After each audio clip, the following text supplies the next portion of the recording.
money is right, you can buy one of these watches for yourself. Or any of these watches. Or a different watch I've never even seen before. Or no watch. The money is yours to do whatever it is you want. Just call the number on your screen now to find out how much your case could be worth for free. To get a windfall, you first need to call. Call your favorite attorney now. Call 800-487-0943. And you can't have my tie either. Doing New Year's Eve. Well, if you're not sure, recent surveys show low-key is in, with a trend toward cozy and not overcrowded. Many of those asked saying they prefer a new type of binge, trading in their champagne for perhaps Netflix with family and friends. Well, according to the app Sunny, here's what Americans are ringing in 2026. Staying home, streaming content, going to bed before midnight, scrolling social media, socializing is last on the list, Andrew.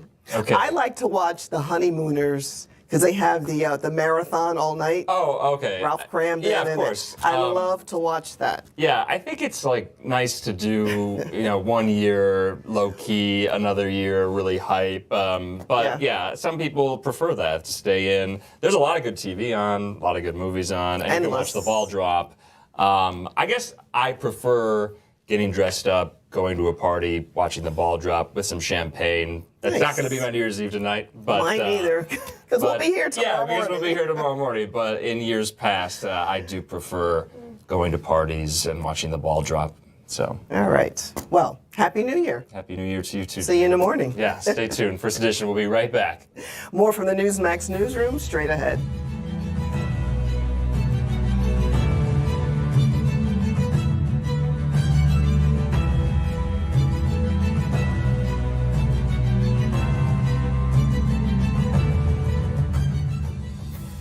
It's a lot of work going out for.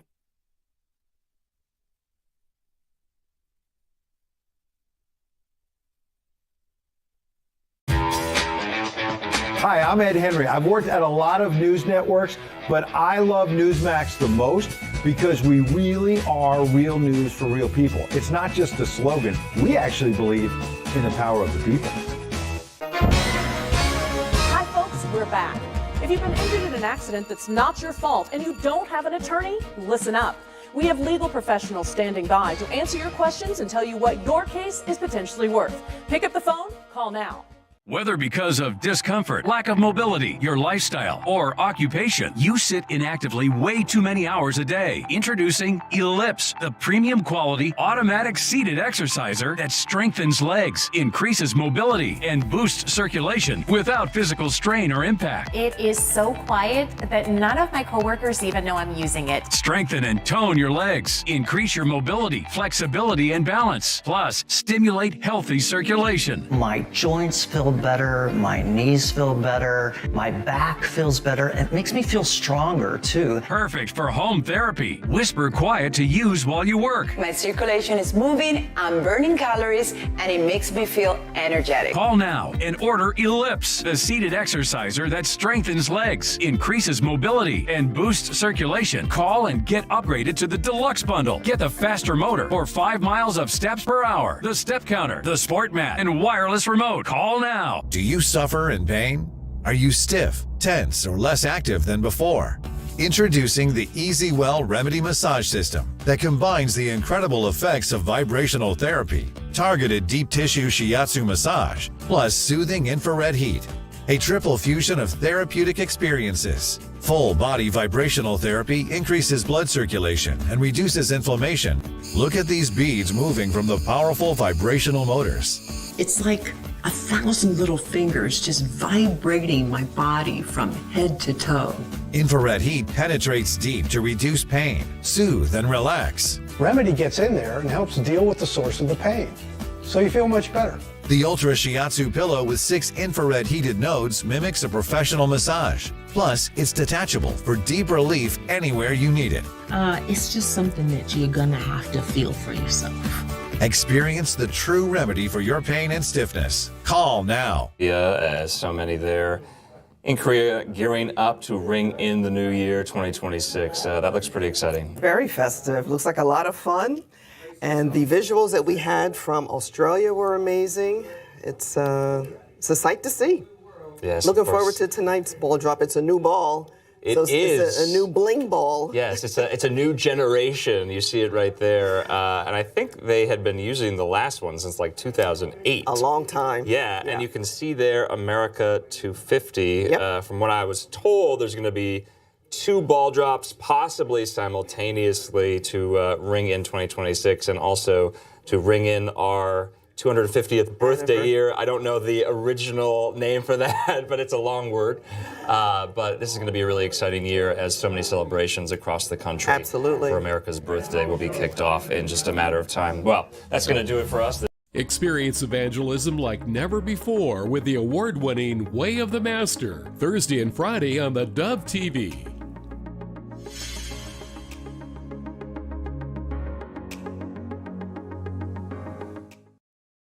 Good morning.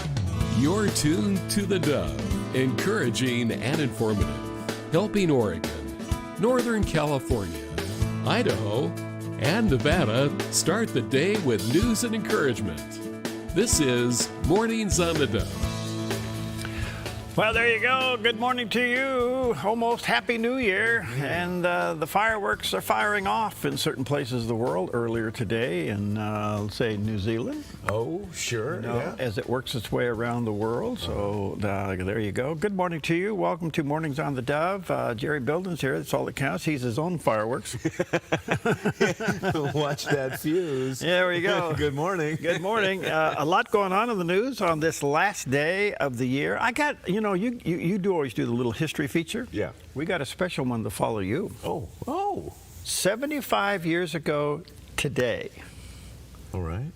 And I'll just let it hang there. Oh, So stick around for that. Okay, I can't wait. I bet you it's a piece of history that is not being taught in schools or anybody would remember. No kidding. And yet it was world famous. No kidding. Yep. Okay, I can't wait. I feel like Jerry Bilden. I can't wait. Yeah, I almost feel like I missed something now. You did. Okay. Anyway, we'll have that for you. All right. Good morning to you. A lot in the news. There always is. What do you got? Well, first of all, it's No Interruptions Day. What? Well, yeah. Not to do what? It's the last What are work you day of trying the to do week. here? Yeah, What do you no got going on? interruption. What? There are some people who actually have to get stuff done before the end of the year. Mm-hmm. Whatever you've been putting off, get them done today with no interruptions. Don't Impossible. Yeah, it's true. I tell you, I have so many interruptions. Oh yeah. I'm not complaining. I know. It's just life here. Yeah. That I figured it out. Peggy keeps asking me when I get home, what'd you have for lunch? I said, I didn't have lunch. I get interrupted. Yeah, right. Right. So life is one big. So yesterday I had Bill Gallagher on. Yes. No, Monday I did. Right. Oh yeah. So we were chit-chatting. Okay, And so Bill, if you're listening, I mean this well. So after the show, we chit-chat, Yeah. And he keeps interrupting me. I said, wait a minute, you're the counselor. Yeah, right. You're supposed to listen. You're supposed to listen. Right. Quit trying the case. I'm trying to tell you something. Quit trying the case. He goes, oh. His beautiful wife tells him the same thing. I go, well, okay, there you go. I win. I wonder if he listens to her. Well, obviously, it takes it out on me. Oh, gosh. Anyway. All right. Let people come. Bill.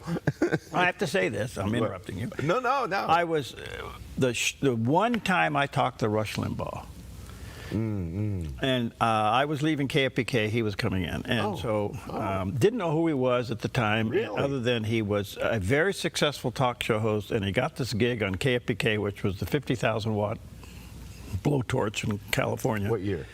This would have been 83. Okay. And I said to Rush, flippantly, because I had listened to him, but I didn't know. He wasn't what he is now. All right. And I said, what's the key to your show? And he said 2 things. He said, number one, be comfortable with making fun of yourself. Okay. So he had that, he would. Yeah, self-deprecating kind of humor, yeah. But it was kind of egotistically driven, but it was funny. Yes. He promoted himself in a funny way. Right, it was almost satire in a way, yeah. It was like, talent on loan from God. Exactly. Yeah. Yes. Okay, so then the other thing he says, when you interview somebody, don't interrupt them. Let them complete their sentences. Yeah. And you do.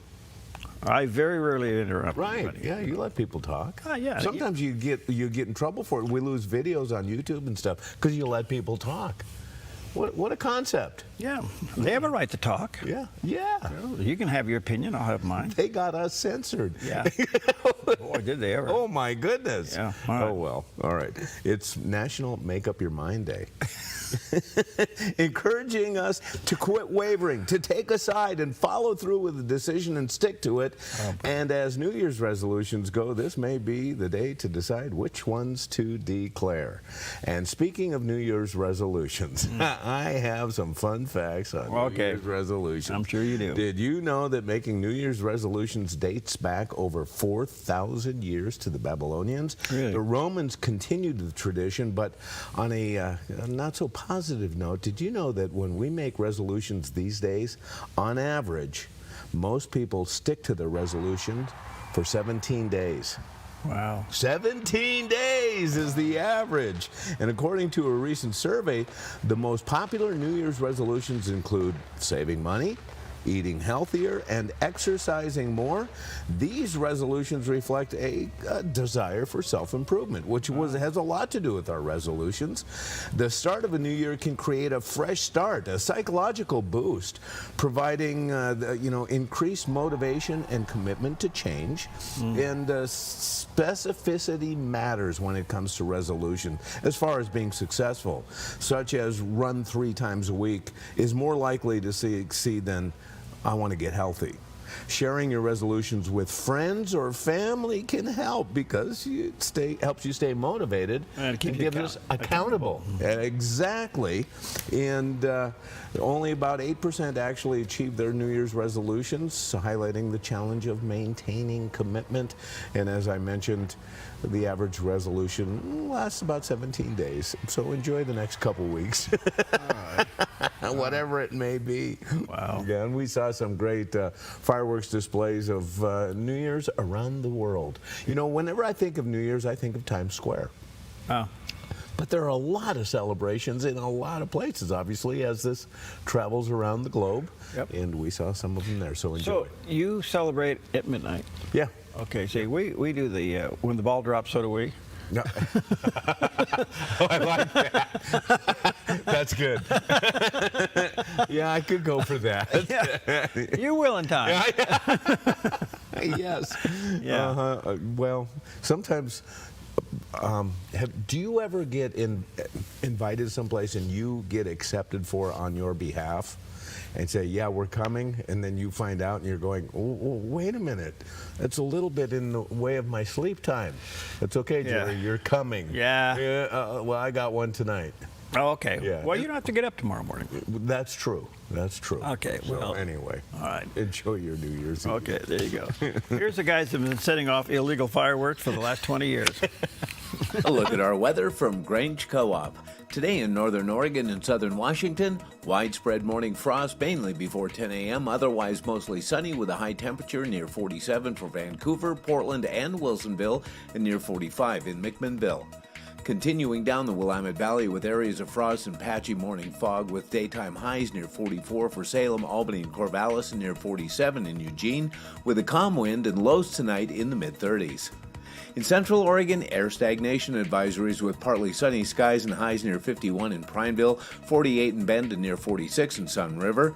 Over in Boise, Idaho, air stagnation with partly sunny skies and a high near 43. Along the Oregon coast, patchy fog, then partly sunny in mid-50s in Coos Bay, partly sunny, then a chance of showers with high temperatures near 55 in Brookings and 57 in Crescent City, California, with a calm wind. In southern Oregon, patchy fog, then partly sunny and 43 in Grants Pass, mostly cloudy and 50 in Medford and mid-50s for Ashland with showers tonight. In the Klamath Basin, partly sunny with highs in the mid-40s. Into northern California, mostly cloudy and mid-40s in Wairika, cloudy with late afternoon rain and high temperatures in the mid-50s for Redding, near 51 in Chico and 49 in Sacramento with lows in the mid to upper 40s. In the Bay Area, a chance of rain with daytime high temperatures near 53 in Santa Rosa and 52 in Napa. Rain in San Francisco with a high in the mid-50s. And today in San Jose, rain with daytime highs in the mid to upper 50s. It's a snapshot of your New Year's Eve weather from Grange Co-op.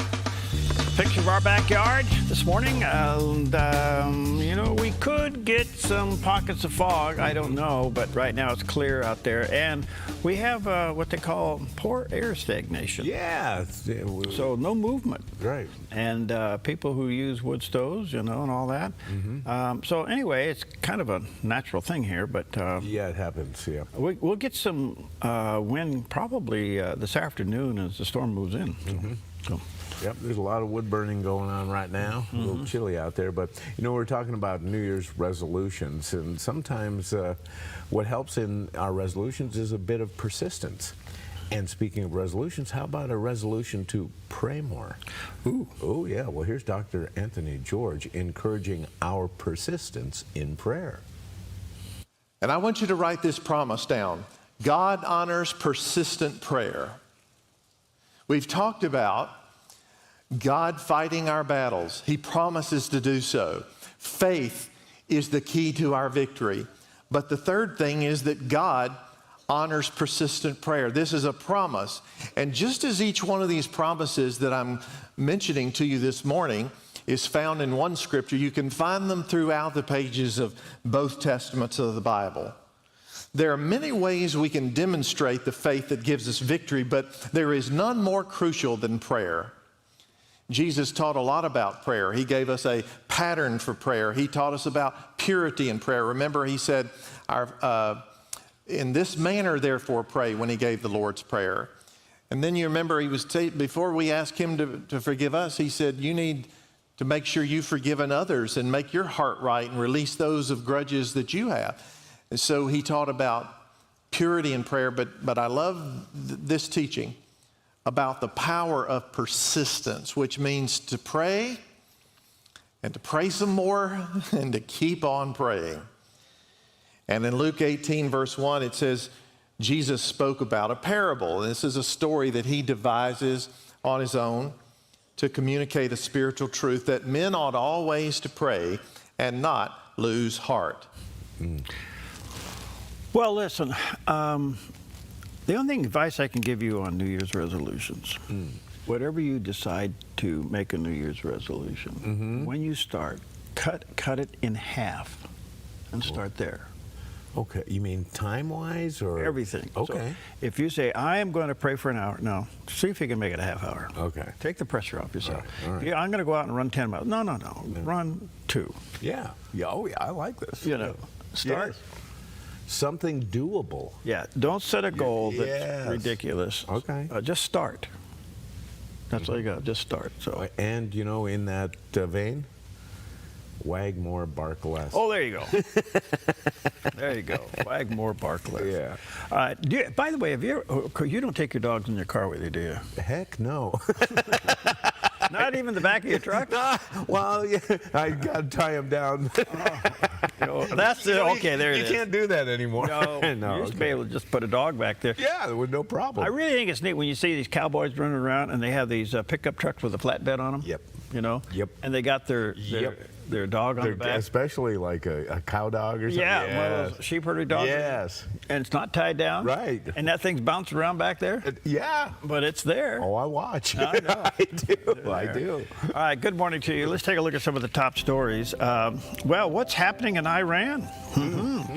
The citizens' protests continue for the third day in Iran, and it's quite interesting. They're basically saying that they have been tired of what's going on, the economic collapse, the anger against the Islamic Republic leadership. The demonstrations continue. The shops are closing, the street demonstrations, heavy security deployment throughout Tehran and in other cities. And they are openly chanting, I should say, against the ruling clerics. Whoa. This is a third day. Look, the country economically is collapsing. They're running out of water. Yeah, that's right. Yeah. And the people, I don't know. Now, this could be the end of this 46-year rule, okay? This could be the end. Now, here's the deal. If the clerics start murdering their own people, will the world stand by? Wow, that's a huge question. Okay, and here's another question. Look at the size of these crowds. Yeah. Here's another question. Where are the protests on American campuses in behalf of these people? Oh, that's a huge question. Yes. They're completely silent. Yes. You talk about hypocrisy. Whoa, that's a great point. So Iran has got, they have reached a boiling point, and you don't see this very often. And these numbers are much bigger than they've ever seen before. I don't know what they do to squelch this. Do they tear gas them? They water them? Yeah. Do they shoot them? What goes on They here? have limited internet access there, don't they? And very little ability to reach any kind of social media. I wonder how this has got to be a groundswell of support. You got to remember there was a time they had open internet. Yeah. And those generations are still on the scene now, and they're being squelched, and they know there's another world out there. Right. So anyway, pray for them, but that's what's going on. In the meantime, Prime Minister Benjamin Netanyahu has been in Washington, D.C. Well, actually been at Mar-a-Lago. Is that kind of like Washington South? Yeah, exactly. Or New York South? Either. Okay. Yeah, either. Well, anyway, he's been down there, and he's been all over television. But he basically said that Trump will go down well in history. Here's what he had to say. History has a way of settling these questions over time, and people can see who are the outstanding presidents. I'm the son of a historian. I'll tell you, history will judge him well. So sometimes it takes time for people to appreciate, because there's this battle, internal battle of, constant vilification and political opposition. But ultimately, that's settled over time. The dust settles, and you see who made the difference, who really changed things, who brought America back. He did. Wow. Okay. Wow. So I watched a good portion of this interview. He is a fascinating guy. Yeah. He is so well spoken. Yeah. And he got into the same kind of lawfare that he's involved in Israel that Trump has been involved. Right. Yeah. And they've been after him for 10 years. Oh, man. And he started talking about the case, which there really is no case. They're just trying to make something of it, And the President Trump has called on the President of Israel to pardon Prime Minister Benjamin Netanyahu. Okay. And of course, that is a really, political hot potato. Of course, yeah. But the Prime Minister and the President are buds and very respectable of each other. Yes. And I think expecting that probably will happen. But right now, leave it alone, because what it's happening is it does show that group is small and doesn't have the influence, and they don't want to change leadership in the middle of a war. It kind of is like Churchill, in a way. He had a weird kind of a relationship with the English people. Yeah. They wanted him during wartime. Then they want to get rid of him. They discarded him when it was over. Yeah. Well, Ronald Reagan said, if you're going to change horses in the middle of the street, make sure you get on one going in the same direction. Great advice. Great advice. Okay. Yeah. The other one is, the whole thing in Minnesota is unraveling at a level and a speed unlike anything. This is perhaps the largest corruption fraud case in the history of the United States. Yes. By far. Yeah. And the payoffs and everything else, they've been, as you know, when the YouTuber Shirley went to the daycare center to see about getting his own child in there, come to find out there's nobody in there. Yeah. Then the next couple of days you see pictures, there's videos of parents taking their kids there and getting an envelope and leaving. Okay, yeah. And then yesterday they were taking their kids and leaving them in there. Right. They're trying to recover. Well, in the meantime, the president has decided that they're going to freeze the payments to Minnesota daycare centers. Good move. And so here's the spokesman talking about that. Today, we have taken 3 direct actions against the blatant fraud that seems to be rampant in Minnesota. First, I have activated our Defend the Spend system for all ACF child care payments across America. Starting today, we require a justification, receipt, or photo evidence before we make a payment. Second, I've just signed and sent a demand letter to Governor Walz. I required a full 360 review of these centers. This includes attendance records, licenses, complaints, investigations, and inspections.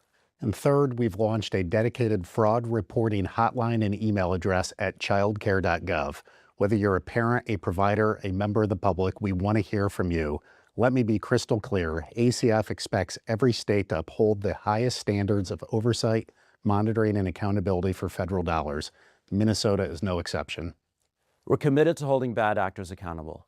Regardless of rank or office, anyone who's involved in perpetrating this fraud against the American people should expect to be prosecuted to the fullest extent of the law. Wow. Wow, wow. Okay. Whew. Will they do it? It appears that they're starting to do it. They're trying to do it. But are you asking the corrupt to fix themselves? Well, or are they opening the door for people who are, who've tried to bring kids to these places, or have an inside track on and say, wait a minute, we've seen this fraud. We want to tell you what we've seen. Maybe it's a great avenue for that. Hopefully so. So creating some whistleblowers. Yeah, exactly. Yeah, Okay. yeah. Well, we'll see. But the federal dollars have stopped. Yeah, and Tim Walz is pushing back. We keep hearing racial things in this, that this is white supremacy. And Yeah, I think he's doomed. The question is, how do they get rid of him? How do you get? I think that you keep uncovering the mess and let the citizens wake up and take care of it. And the legislature may have a overwhelming burden of proof of his complicity in this, and they'll have to just remove him. Yeah. So it's going to get messy. There's a lot more to go on there. All right, 20 minutes past the hour on this New Year's Eve as we say goodbye to 2025. You got, 24 hours to take a deep breath before you start 2026. Does anything change in 24 hours other than the calendar? That's it. Yeah, the year. I don't know. We'll be right back.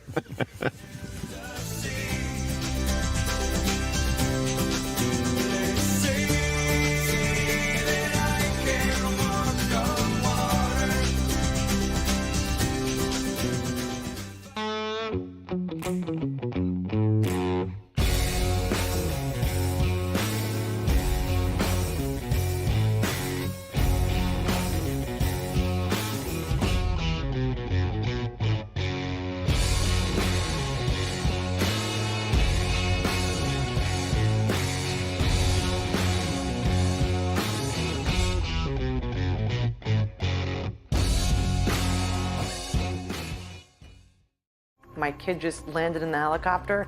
I don't know why I'm here. I don't know how bad this is. I don't even know if she's alive. Nobody was telling us anything, which it's like almost like no one wanted to say it. I was just stunned. Like, all these people are here for my daughter. And then, there's a part of me that thought, like, well, God has to hear that, right? Like, maybe he didn't hear me, but he had to hear all these people. Watch the 700 Club Wednesday morning at 11 on the Dove TV. At Kelly's Automotive Service, being good stewards of what God has entrusted to us is at the core of our business. We believe what we do matters. Every interaction, every transaction is another opportunity to bring Christ's values into the marketplace. If you're a technician who wants to be part of something bigger, or just looking for a new shop to bring your vehicle, we would love to meet you. We're Kelly's Automotive Service, where we service your vehicle, but take care of you. Buying or selling a home can be stressful. It's one of the biggest decisions you'll make in your lifetime. That's why it's important to work with someone you trust, someone who has the right experience and knowledge of the market. Hi, we're Patrick and Paulina Lizer with Lizer Real Estate Group. And whether you're looking to buy or sell a home, our mission is to take the stress out of the transaction and make it as seamless and rewarding as possible. Contact us today. We look forward to working with you. Welcome back, 22 past the hour. A little bit of Oregon news today, and actually comes out of our own county here in Jackson County.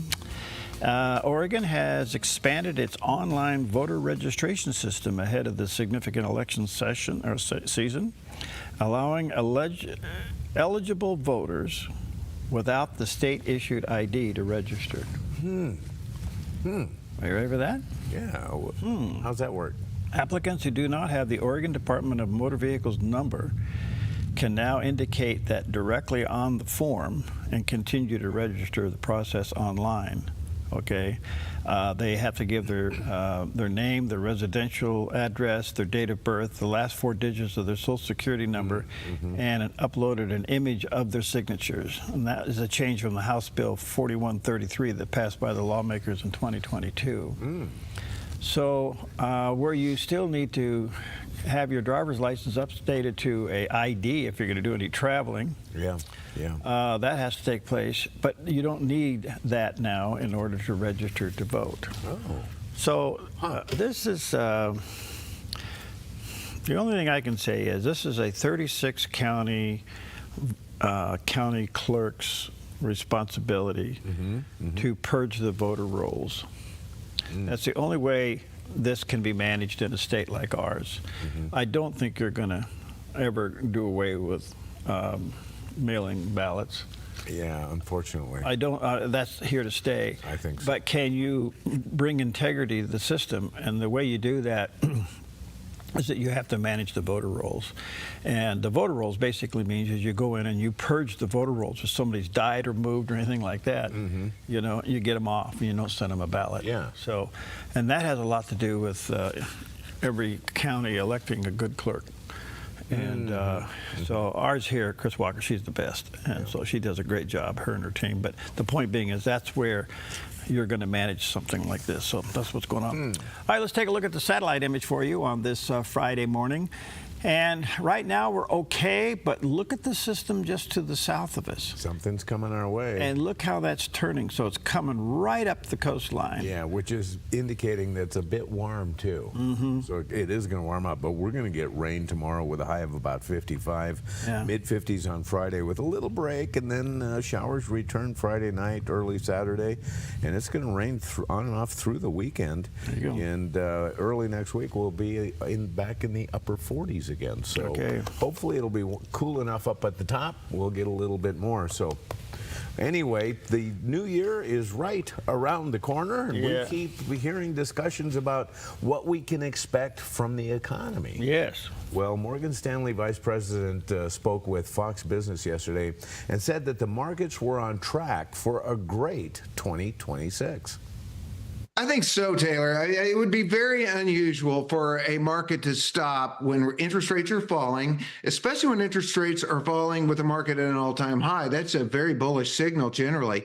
Earnings expectations are rising. CapEx plans for businesses are rising. Share buybacks are still very strong. And it looks like the Fed, they probably won't cut in January, of course, a brand new Fed chair, but the Fed funds futures are suggesting more than a 50% chance of a rate cut in March. And we need that. We need it particularly for private credit, private equity, and particularly for the housing market as well. But I think we'll get rates coming down. And the other thing to remember, even though the second year of a presidential cycle is typically a little rockier, we have a lot of things coming at businesses that are good. We have the several aspects of the big, beautiful bill that are business friendly. We have deregulation kicking in. And so there's a lot of things that are positive drivers historically for the markets that are in place. So I think we can rally. I don't think it'll be as much as this year or last year, but I think we'll see positive gains. Okay, well, we'll see what happens. You know, everybody's saying we're in that point where the quarterback steps back. Yeah, we're getting ready for a drop back for the bomb. But his receiver's in the clear. Waving his arms. Here I am. Over here. I like so that. we'll see if that goes. That's good. All right, we'll take a quick, well, let's see. What do we got over there? What do we have? You know, we didn't really have much to eat, did we? Well, the Sugar Island is slowly dying over there. Well, and speaking of resolutions, you mentioned the big S word there. Yeah. Oof, sugar's a tough one for a lot of people. One. Yeah, oh, man. You got to back away from it next week. Yeah. We'll be right back.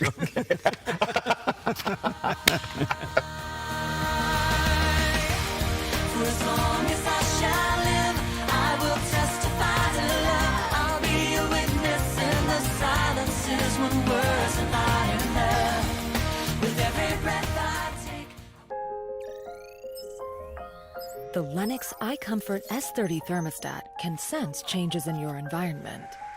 It even knows when you come and go. So now your home's most important system is also the smartest.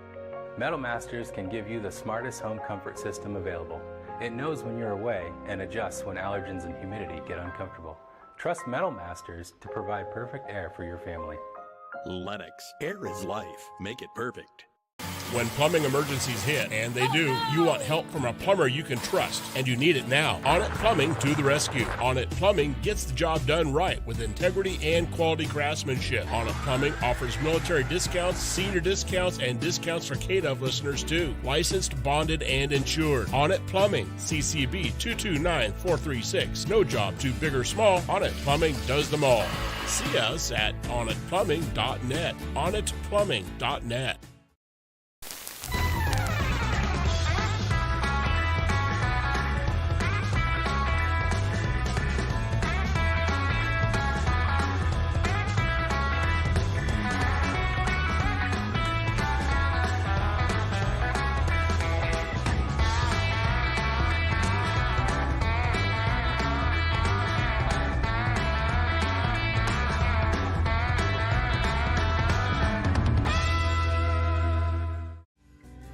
Every day in Southern Oregon, lives are shaken by poverty, violence, and hardship. Last year alone, the Salvation Army reached more than 11,000 people in Jackson County with food, shelter, and critical support. Behind every meal served, every family housed, and every life restored, there's a volunteer making it happen. Please join us. There are many ways you can volunteer and make a difference in someone's life today. The Salvation Army doing the most good together. This message made possible by the Oregon Health Authority Hospital-Based Intervention Grant.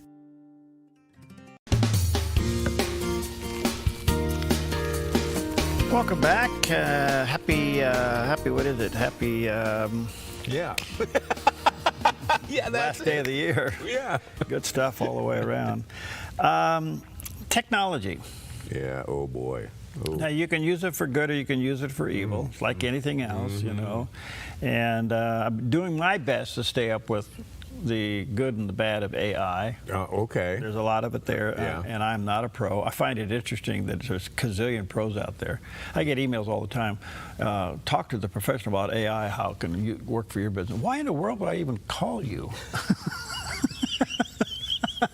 I don't know.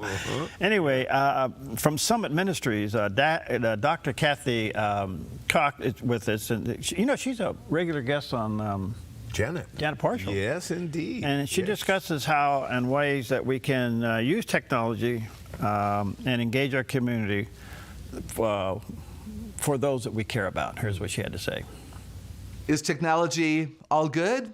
No. Is technology all bad? No. Like with many things, it has to do with your purpose, your intent, managing time, managing your character. A couple of comments. What makes it good? I think doing research together.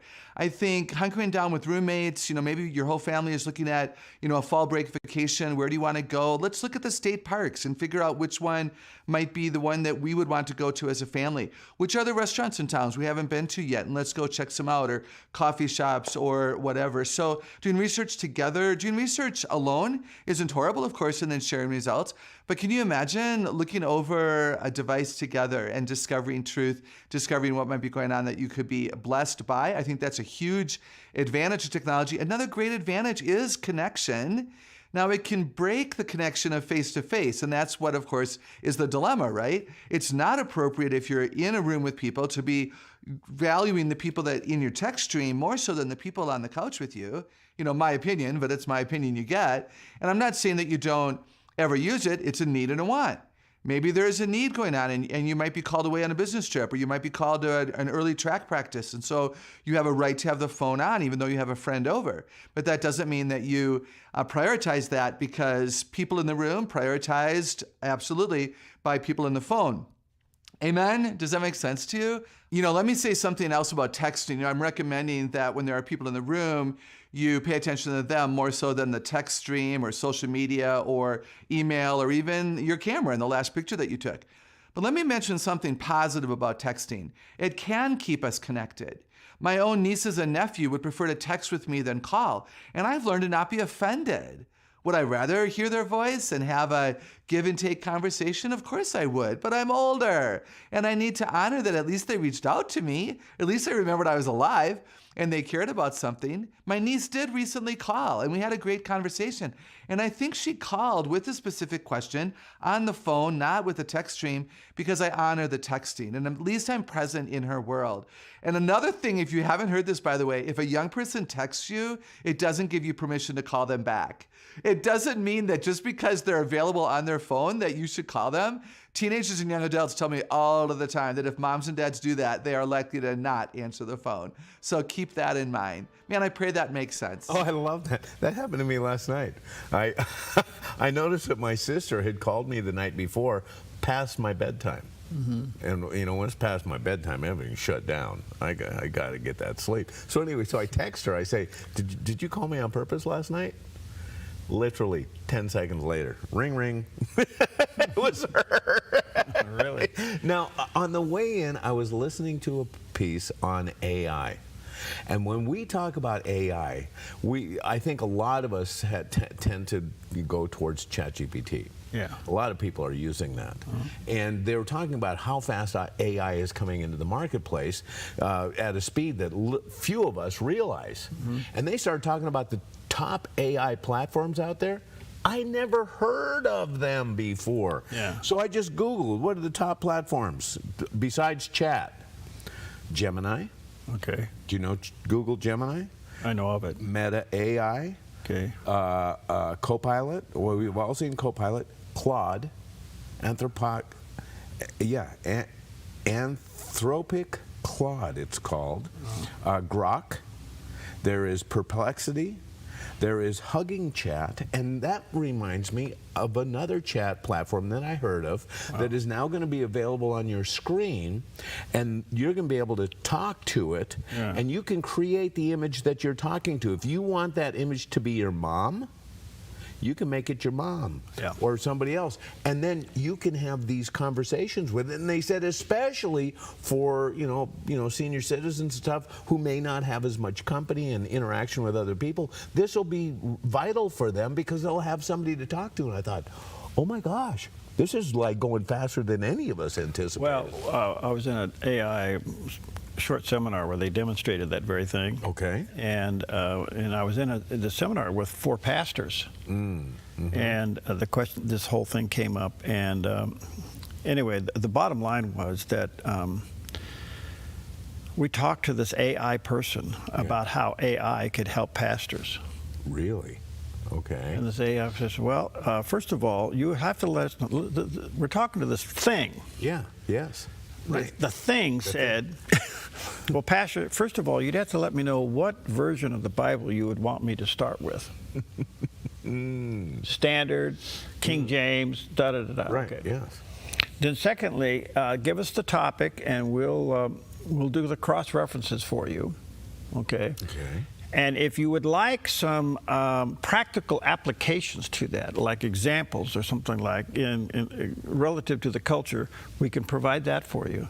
And oh, by the way, if you would like for us to help you select certain Christian hymns to go along with your message, we can make that for you as well. Oh my goodness. Whoa. Now, whoa. I don't know where this is going to go.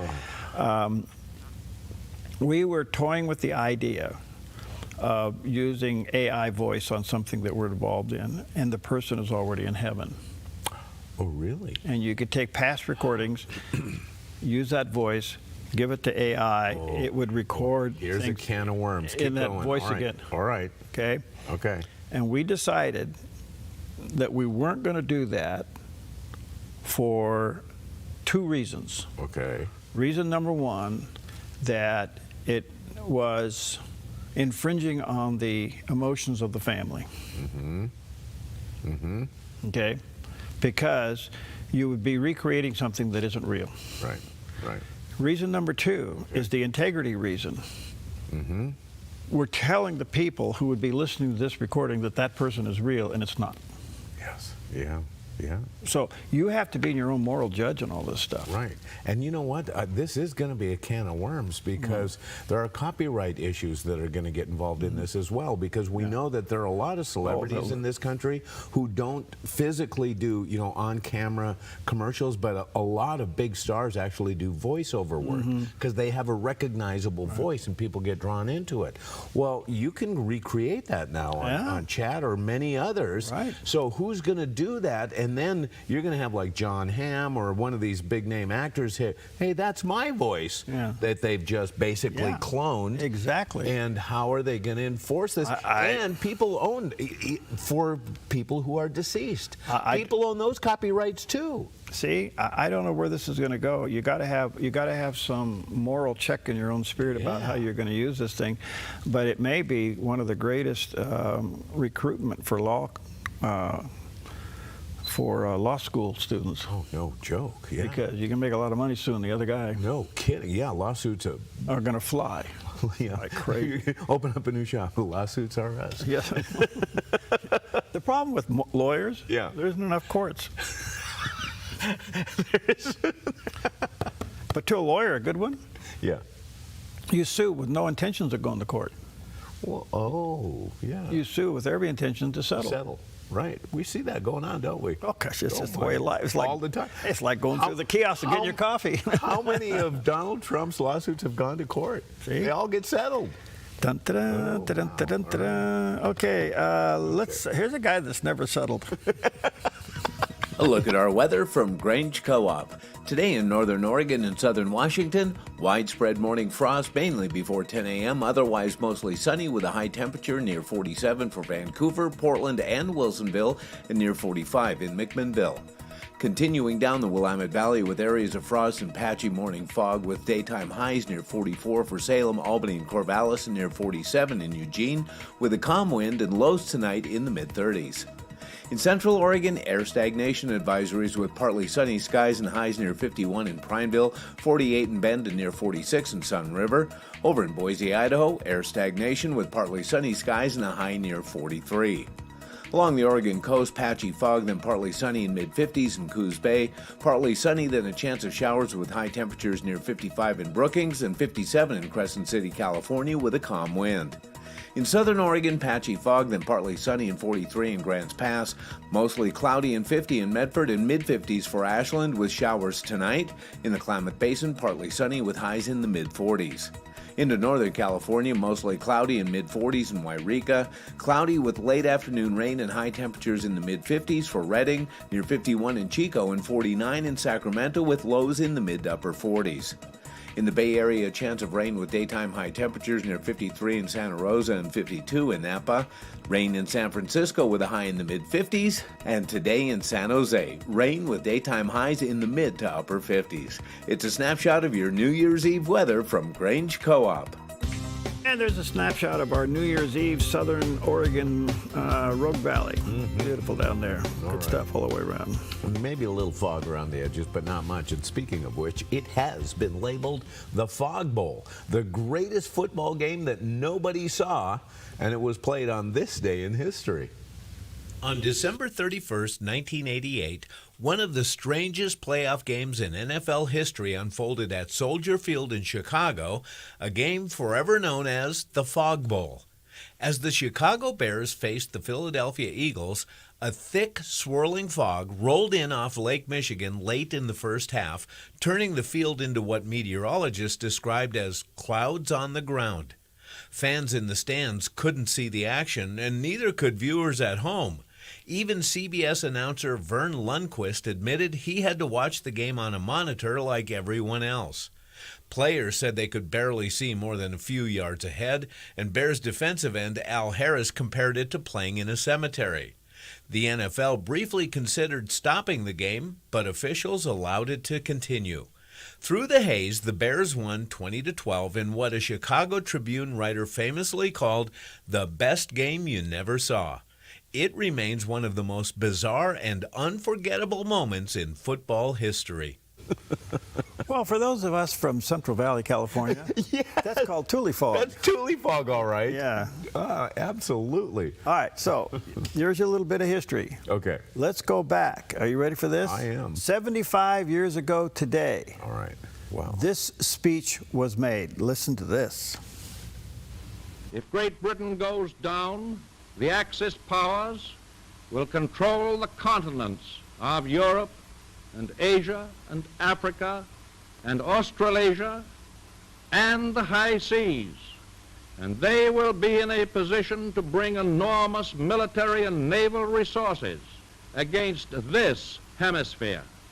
It is no exaggeration to say that all of us in the Americas would be living at the point of a gun.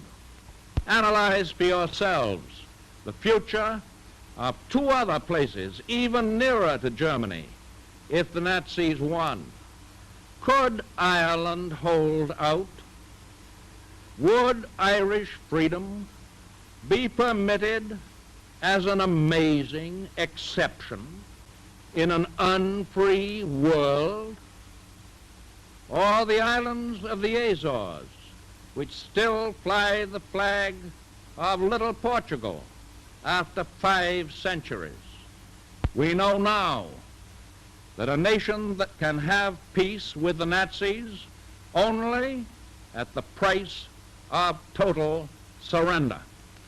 The people of Europe who are defending themselves do not ask us to do their fighting. They ask us for the implements of war, the planes, the tanks, the guns, the freighters, which will enable them to fight for their liberty and our security. There is no demand for sending an American expeditionary force outside our own borders. There is no intention by any member of your government to send such a force.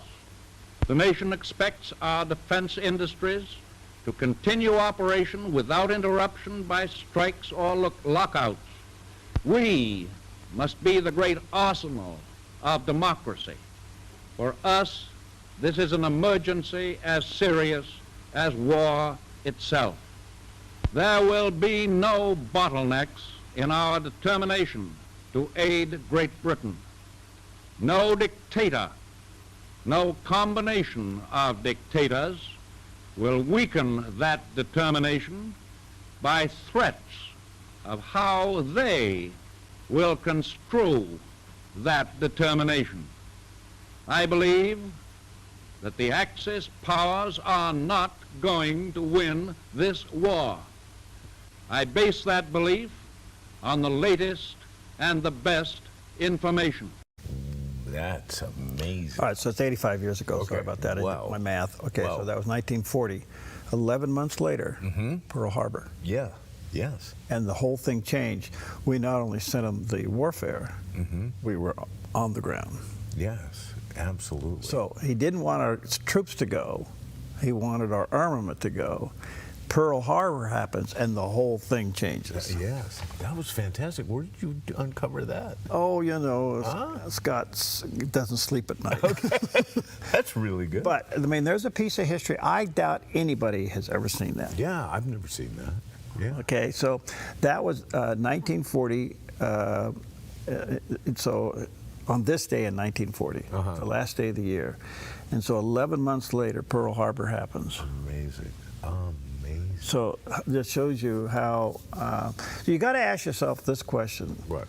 Is God involved in all of this? Is this providential? If you look at him being in that position then Pearl Harbor happens and America rallies and the war's all over the place. And he does say something there prophetic, and that is Britain did not fall. That's right. Yes, and basically he stood with Churchill. He did. He was controversial in many of his social programs and such, but when it came to defending this country and freedom, boy, he stood with Churchill, and he took a lot of heat for the Lend-Lease program for giving armaments. So the question is, and I want to say this gracefully, I don't mean this to be a dig, but Britain's in trouble again. Yeah. Will we help them again? I think if they wanted help, I think we would help them in a heartbeat. Okay. Yeah. So the question is, can they get leadership that's humble enough to ask for help? Yeah. Because if something doesn't happen in Britain, Yeah. they will become a Minnesota. Oh, what a thought. And that's the road they're on. Yeah. Okay. All right. Well, there you go. Hey, we'll take a sugarless break. Come on, man. Okay. In this place I'm living, how far is heaven? And I just got to have some faith and just keep on giving. How far?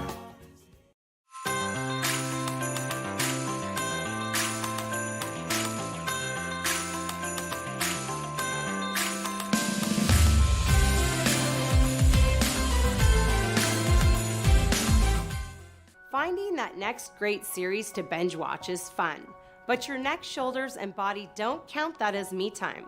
Hi, I'm Tamara Miller, owner of Organic Element Spa, and I invite you to put down the remote, get off the couch, and schedule yourself some real me or we time with your favorite service, like one of our many massages, couples massages, or facials. Your health, safety, and comfort are always top priority with us at Organic Element Spa. We can't wait to see you. Book your appointment today. Fish Lake Resort is a special place to visit during the holiday season, where you can enjoy warm holiday treats next to a crackling fire, all in a spectacular winter wonderland. Enjoy jingling sleigh rides, kids crafts every weekend, the perfect Christmas tree, Nordic trails, and wild adventures on a frozen lake. When the stars come out, your own cozy cabin awaits with a warm fire and hot cocoa steaming. Visit fishlakeresort.net today to plan your visit. Put your gold in an envelope, mail it. Hopefully you get a check. No. Father and son jewelry, bring your gold in, we weigh it, we check it, we make you the offer. Or turn your something old into something new. Whether it's an idea, a picture, or a piece you want to duplicate, we can melt it down and make it for you. If you find your perfect piece in store, trade your something old for something new, and you always get a little extra. Visit Father and Son Jewelry, 5 generations of family in Medford. Get ready for fun at Rogue Ski Shop Think Snow Sale. Boulder Gear clothing now 20% off. Goggles, adults starting at $29, kids starting at $26. All Scott gloves 20% off. If you ski or ride, it's time to slide into Rogue Ski Shop Medford. 10 minutes now before the hour on this New Year's Eve as we're going to wrap up 2025 and unwrap 2026. Yesterday I had John O'Connor on, who's a former federal prosecutor, really a well-spoken guy, very educated, very experienced. We're talking about the mess in Minnesota. And I asked him, I said, you know, if you take the mess in Minnesota and all the other things that have been uncovered from the last year of President Biden to the first year of President Trump, the corruption that has been exposed, is Kash Patel and Pam Bondi overwhelmed? They got so many cases on their desk. What do they do? You know, are they underwater with so much to deal with? And here's what he had to say. I think it's going to be really tough because you think about, just look at this thing in Minneapolis with the Somali community, apparently with one government program, which we're now finding is not just limited to Minneapolis. Think about that. We have these massive government programs spending literally trillions of dollars. And how is the government able to really police that and make sure that the money goes to the people that should have it? It's just daunting. There's so much fraud, you name it. And if you're a welfare recipient, you have about 60 programs out there that from which you can draw money. And I'm not saying any of them are bad, or that if someone is qualified, I suppose that's a good thing. But you know, how do they police that? And now you could probably just go blindfolded and point your finger, and you're going to find fraud at the program you point at. And that's a serious, serious problem. It's a serious problem because, you know, we're running deficits. We just can't keep paying for these things. And yet these things are out of control. And it's just going to be very, very difficult to sort of get the horse back in the barn here. The only way you can get your head around it, and I don't even recommend this, but there's an answer to it. And you have to read a very secular book called Rules for Radicals. And when you read the book, you got to remember that, well, I'll stay away from that. Here, the book is the playbook for the left. And the major theme of the book is create chaos. Yeah. You overwhelm the system with fraud and chaos, and then you rush in to be the solution, which is, in their mind, is socialism, government control. So none of this is without an agenda, and none of this just happens. It's intentional. And that sounds very conspiratorial, but look, you got to ask yourself, how in the world did we get here if it wasn't intentional? Yeah, right. You know, and then when you uncover it and you realize that it's illegal, and it's fraud, and it's all these other things, then you got to say, all right, what's the agenda? Well, the agenda is, let's create this mass chaos. Okay, blame the other guys for it, and we come in and be the solution, and the solution is socialism. So, anyway, got Joe Block. We'll talk to him. Chris Mitchell, we're going to Skype him in this morning from wherever he is. I think they're in Israel, still out there. And he's going to do a 9-part series, special series, and we'll talk to him about that. So we've got some good stuff. Megan Barth will be with us. Oh, there we go. That's the way to end the year. Oh, man. I love You talk about jalapeno on your pancakes. I can't wait. We're going out the old year with a bang. I love it. Okay. All right. Well, this is cool. As a World War II vet, recently brought the house down with his rendition of the Star Spangled Banner at a hockey game, and it is goosebump worthy. Check it out. Hockey fans were treated to a truly unforgettable moment before the puck dropped at the NHL matchup between the New York Rangers and New York Islanders. At 104 years old, World War II Army veteran Dominic Critelli came onto the ice and performed the national anthem on his soprano saxophone, and he absolutely nailed it.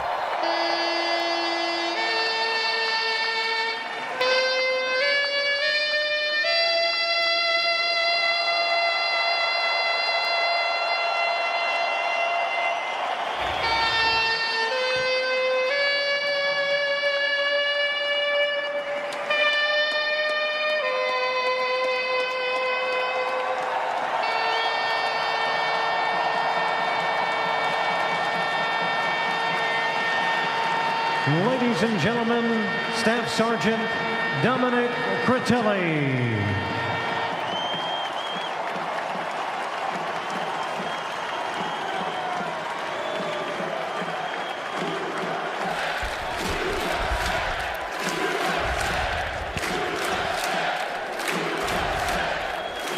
Isn't that awesome?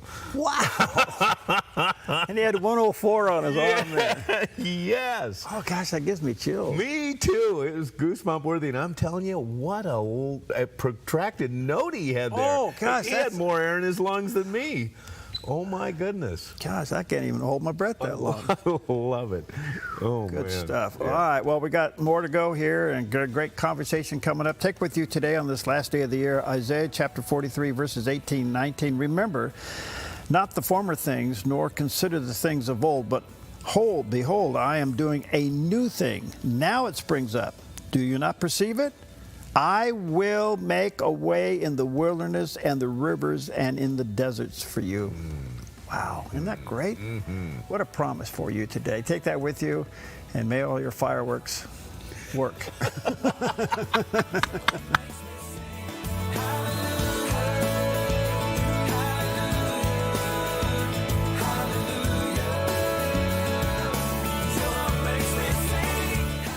Hi, I'm the SOS Alarm guy, here to tell you about a great deal. SOS Alarm will not only beat any internet deal, but will install the system too. So burglars, beware. SOS Alarm for security and beyond. At Sweet Tea Express, we've got you covered. Order at the counter and our friendly service staff will do the rest. Breakfast served daily until 2 p.m. Breakfast burritos, biscuits and gravy, skillets, omelets, and more. Sweet Tea Express. Don't get caught hungry.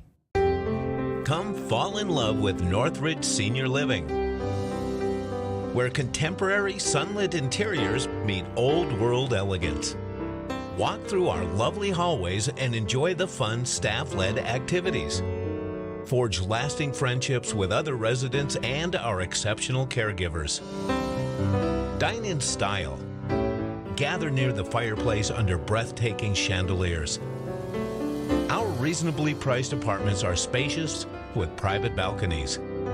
Northridge is Christian-owned and operated, pet-friendly, and only 2 blocks from Asante Rogue Regional Medical Center.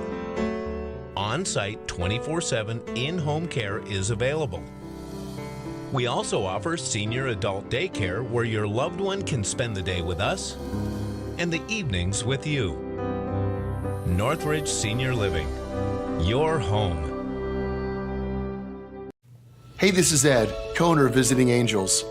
To continue to serve our seniors, we need more caregivers with a heart to serve. Our mission statement is honoring the art of giving, which means we honor you, the caregiver. We know it's our people that make Visiting Angels the best in-home care provider and a great place to work. Come be our next amazing caregiver. Give us a call or apply online. At Visiting Angels, we're committed to you because we honor the art of giving. Clean water is essential to your good health. Ultra Pure Purified Water has been delivering purified, healthy drinking water to the Rogue Valley since 1995. Locally owned and family run, Ultra Pure Purified Water uses a multi-stage process ensuring your delivery of water is 99.8% pure, so your family stays hydrated and healthy. Online at ultrapurewaterinc.com or call 541-734-0828. 541-734-0828. Your property demands equipment with more reliability, durability, and versatility built in. Kubota equipment is ready to get the job done right.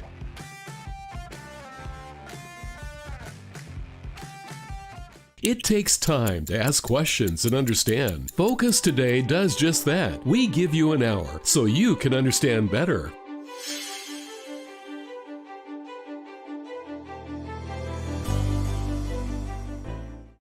Good morning. You're tuned to the Dove, encouraging and informative, helping Oregon, Northern California, Idaho, and Nevada start the day with news and encouragement. This is Mornings on the Dove. Yahoo! Happy almost New Year. Yeah. Yes, it's New Year somewhere. Yes, it is. Started in New Zealand. Mm-hmm. And I think we have a picture of the Sky Tower in Auckland, New Zealand with the fireworks going off. And it's just fabulous. Mm-hmm. But anyway, happy almost New Year's for us here on the West Coast. And won't be long. The ball will drop in New York. Yeah. So we celebrated on New York time. When Okay, the ball drops, so do we. I was going to ask you, which time zone do you when the ball drops, so do we. You know, that's not a bad policy. No, I like that. You will in time. You will in time. I have already been there, done that. Yeah. Anyway, happy almost New Year to you. Welcome to the last morning show for 2025. And sitting down with certain staff members yesterday looking ahead for 2026. I went home. How's it look? I don't know. I put a hot water bottle on my head. I didn't know whether to put ice or hot water on my head. I go, oh gosh, what are we going to do? You know. Oh, I know. Anyway, good morning to you. Happy almost New Year. A lot in the news. There always is.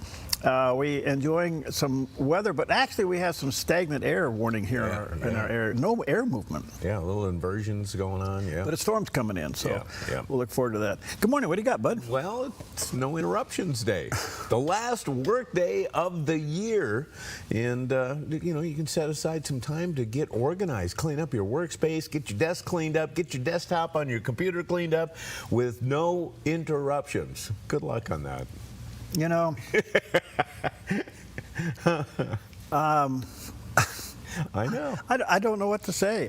Yeah. I come in early because that's actually when I get some things done even before I go on the air. You know? Yes. Because I'm not complaining. It's just part of being in the position I'm in. Yeah. Yeah. You know, and so interruptions are us. Yes, and you know, I don't know about you, but interruptions really take me out of my game. I forget.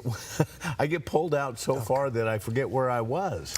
I have left things. I have gone into a room. The only thing that the only room I can go into and remember why I went in there was the bathroom. Yeah. Every other room I'll go in there and I'll stand there. What in the world did I come in here for? Even at the fridge sometimes I'll go, why did I do this? Because it's a habit. You cannot walk by a refrigerator without opening the door. Okay. Enjoy your no interruptions day. Yeah, give it a it's shot. Also make up your mind day. Yeah, That's right. That's encouraging us to quit wavering, to take a side and follow through with the decision and stick to it. And that especially rings true when it comes to New Year's resolutions. Are you toying with something, thinking about a particular resolution? Well, I have some New Year's resolution fun facts. The ancient beginnings of New Year's resolutions goes all the way back to the Babylonians 4,000 years ago.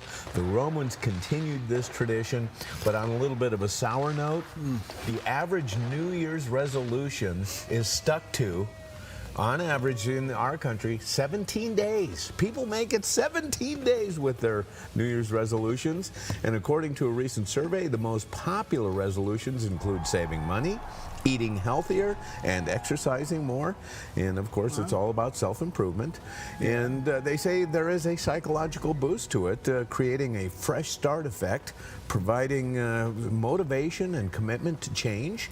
And they say that as far as being successful is concerned, that specificity matters. Make specific goals, like I'm going to run for 3 miles rather than I'm going to get healthy. Right.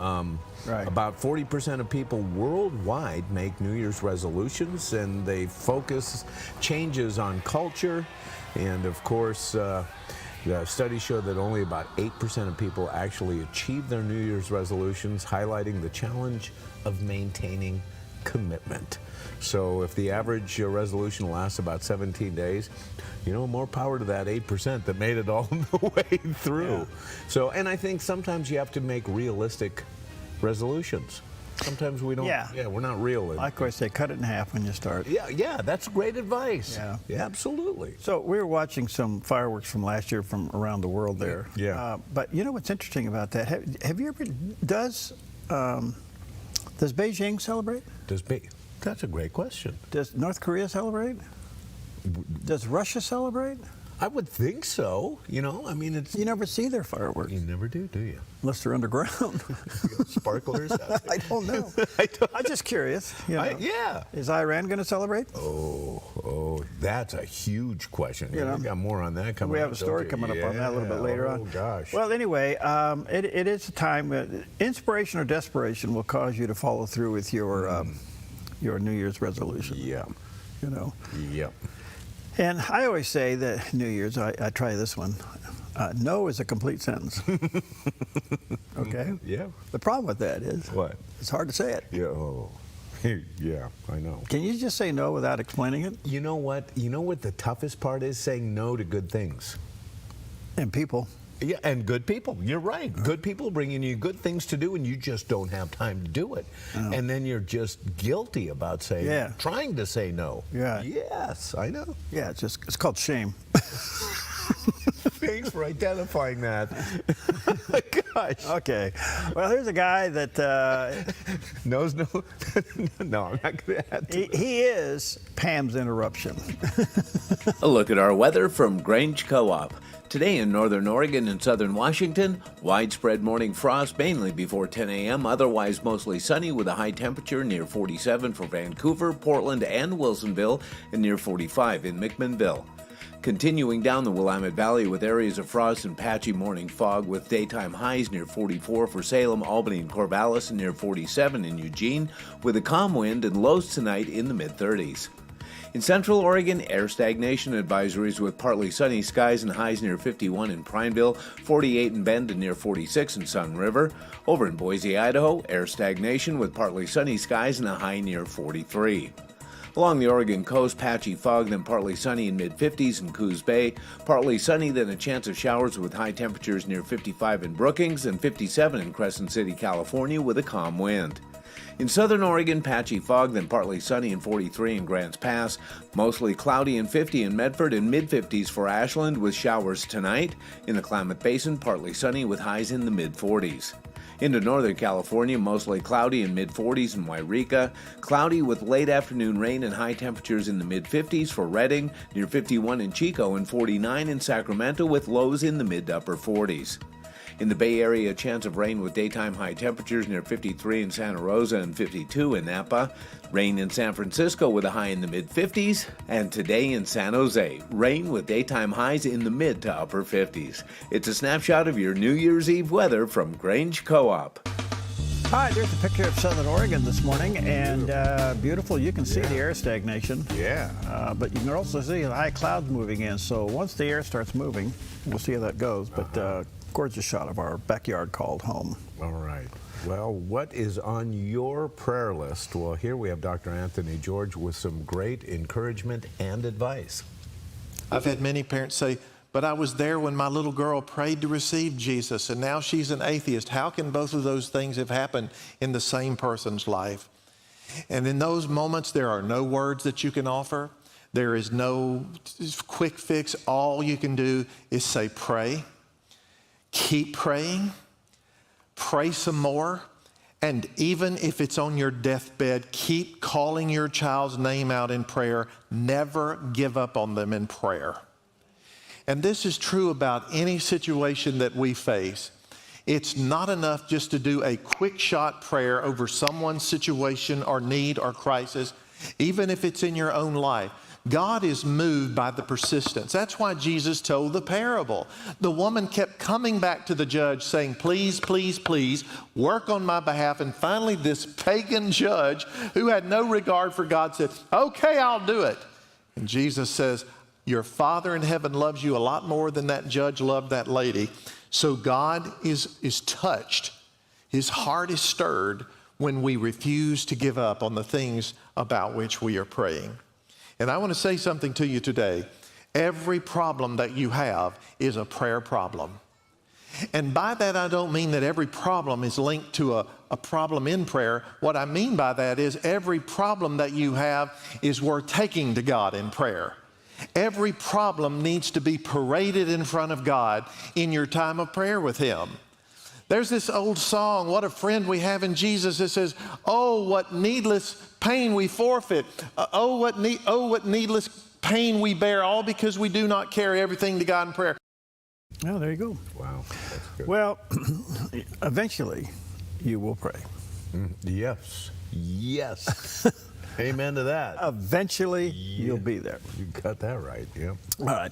All right, good morning to you. Let's take a look at some of the top stories today on this last day of 2025. And I find it interesting that Iran's back in the news. Why the citizens are uprising in and through Iran. The anti-government protests in Iran enter its third consecutive days, and this is really interesting. They're in the streets. They're chanting against the clerics. Ceasefire now, all this stuff going on. Look, these are huge crowds, bigger than anything they have seen in a long time. The country is in economic shambles. It's been denuked to us to a point, not completely, but to a point. They're running out of water. Yeah, I heard that. The thing has just gone crazy for them, and the citizens have had enough, and they're rising up. Yep. The question is, how long will this go? Will it be effective? And could this be the breaking point? Let's pray that it is. Yeah, and another question in there, how hard will the government work to crack down on this? Yeah. If they start tear gassing these people or using other means of force and actually killing them, will the world stand by? Whoa, whoa. So this has been in the making for a long time. You got to remember that there's probably 1.5, 2 generations on the scene there that live there now, that lived there when they had open internet. Right, because they have limited or no access now, right? Right, and they know there's an outside world. Okay. So we'll see if the pushback, what it is and how intense it is. But this could be the beginning of the end. We'll see what happens. And this is kind of, going the old-fashioned way, because there's got to be a groundswell of support with no, social media and internet connections, as you mentioned. So this is word-of-mouth stuff. It is. Yeah. So here's the other question. Where are the protesters in America? In support? Yeah. Yeah, great question. Nothing. Great question. Yes. Nothing. Right. Let's go chant from the river to the sea. Yeah. See? Instead, come back. In the meantime, from that region, so to speak, Prime Minister Benjamin Netanyahu has been in the United States. He's been to the other world-leading headquarters, better known as Mar-a-Lago. Anyway, you can tell war is wearing on him. You can see it. He's lost a lot of weight, you know. Yeah. He's putting in long hours. Yeah. Anyway, I watched a good portion of this interview yesterday. What a spokesman. What a guy. He talked about his own lawfare case going on for 10 years. They've been trying to oust him and how that's falling apart. And will the president of Israel pardon him, which is expected to happen when, we don't know. But in the meantime, in one of his interviews, he talked about how will Trump go down in history, and here's what he had to say. History has a way of settling these questions over time, and people can see who are the outstanding presidents. I'm the son of a historian. I'll tell you, history will judge him well. So sometimes it takes time for people to appreciate, because there's this battle, internal battle of, constant vilification and political opposition. But ultimately, that's settled over time. The dust settles, and you see who made the difference, who really changed things, who brought America back. He did. So he's pretty bullish on the president. Obviously, President Trump's been the most pro-Israel president in the history of the United States, maybe with the exception of Truman, because Truman gave him the green light to become a nation again. Right. And so we'll see how that goes, but he's pretty bullish on him. Well, Minnesota continues to be in the news. What a mess. In fact, it's just beginning to unravel. As bad as we already know, there's more to come. And it has a lot to do with welfare fraud, government dollars being laundered, basically, right into the hands of the Somalian community.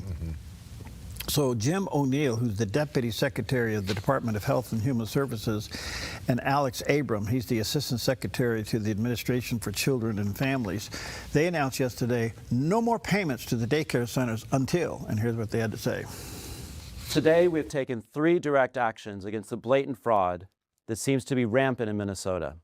First, I have activated our Defend the Spend system for all ACF child care payments across America. Starting today, we require a justification, receipt, or photo evidence before we make a payment. Second, I have just signed and sent a demand letter to Governor Walz. I required a full 360 review of these centers. This includes attendance records, licenses, complaints, investigations, and inspections. And third, we've launched a dedicated fraud reporting hotline and email address at childcare.gov. Whether you're a parent, a provider, a member of the public, we want to hear from you. Let me be crystal clear. ACF expects every state to uphold the highest standards of oversight, monitoring, and accountability for federal dollars. Minnesota is no exception. We're committed to holding bad actors accountable. Regardless of rank or office, anyone who's involved in perpetrating this fraud against the American people should expect to be prosecuted to the fullest extent of the law. Whoa. Okay, so let's just assume for a moment, a little bit rhetorical. Okay. If they find people who are directly frauding the government through this scheme, will they be prosecuted? That's a great question. I mean, they said that they would. Okay, so they have to catch them. Okay, yeah. No more money. But and if you watch the last 2 days, somebody went there, no kids. Somebody goes there, they brought their children, the envelopes were exchanged. The next day they bring their kids and the kids go inside. Yeah. I mean, this is really crazy. Oh, yeah. So we'll see what happens with this. But it's the biggest scandal in American history. And it's all under a state. By the way, who's been governor for 7 years there? Oh, yeah, Tim Walz. And, of course, he's the one that says, according to him, he's cleaning it up. Oh, He's yeah. prosecuting these Oh, yeah. people, and this is really about white supremacy. And Nick Shirley is not a legitimate guy, and even in spite. Now we saw that famous video where he was in there and he got the door slammed on his face, stuff. But that was only one of just over a dozen that he went to. Yeah. And so he uncovered a lot of fraud. And did you know he's actually filed a complaint against Tim Walz? He's filed a criminal complaint against Tim Walz. Let's see where this goes. Yeah. You know. Well, I will say one thing about Governor Walz. I think he's redefined neutral. Yeah. Okay. You know. Yeah. I mean, neutral is, you know, let's not only do anything, but let's defend not doing anything. Not doing anything. Yeah. Right. Exactly. It's really crazy. All right. Well, those are some of the top stories on this last day of the year, and we're going to take a zero sugar break. Good luck. All right, good luck. For who you are, you're the son of man. For who you are, I am who I am. Na, na, na, na, na, na, na.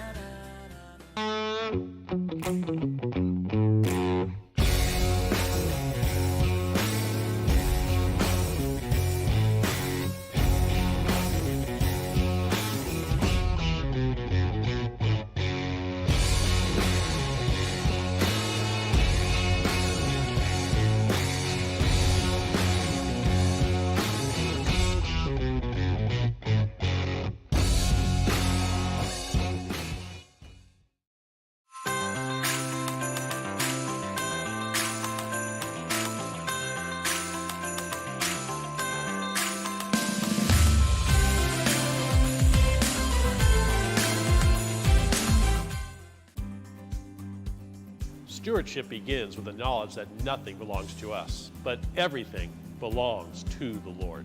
This helps us to run a business not in the fear of lack, but in the assurance of His care and provision. Such a perspective eliminates the drive to sell and replaces it with a heart that says serve. This begins with serving our clients and coworkers with integrity and genuine care. That's why McKelly's is automotive service with a heart for God and treating others as we ourselves would want to be treated. Our promise is to never sell our clients anything we don't believe they need. Another is to do all we can to meet other needs, such as shuttle service and loaner cars, or taking the time to really listen, even at times praying with our customers. Sometimes this means sacrifice, going above and beyond, but that's why I work for Kelly's Automotive Service, honoring God while serving people with honesty and integrity.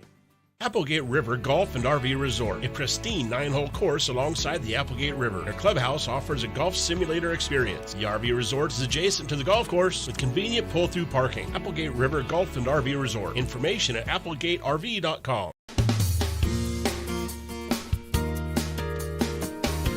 All right, welcome back. 20 minutes past the hour. A little bit of Oregon backyard news. And, you know, we're one of the states that had first to mail-in ballots, and very controversial. Yeah. I look, you can jump up and down, scream and holler. This isn't going to go anywhere. No. I think it's around the state. The question is, it comes down to the 36 counties in our state with the county clerks doing the job by purging the voter files. Yeah. Yeah. And that's the only way you can police this. Well, yesterday, Oregon has expanded its online voter registration system ahead of the upcoming significant election season, and allowing eligible voters without state ID to register digitally for the first time. So what this is, the state elections officials say that the update is intended to modernize the registration system and reduce barriers for eligible voters, including people who no longer drive, have never had an Oregon driver's license, or face challenges registering by mail. So that's all in effect now, and if you're not registered, let me just say this. Let me just play off of this. Are you registered to vote? Yeah, good question. And let me say this. If you've changed your name, say you got married, or you moved, don't assume. So go online and register to vote and get it done. But that's the new update system, and that was a result of a bill back in 2022, House Bill 4133. It passed to allow Oregon residents to do that. What are the chances of purge? Well, I think it's attitude. You know, Chris Walker here has been just a hawk. She's done a great job here in Jackson County. Gets a lot of complaints. It's a tough job. Oh, no doubt. But you got to match the signatures on that's part of it, you know. The other thing is purging the rolls. Are they still citizens? Do they still live here? Have they died? Have they moved? All those things, you know. So I don't even know how you do that, but it needs to be done. Yeah. Voter roll cleanup is the biggest thing across the country that needs to be done, and you can do away with a lot of fraud.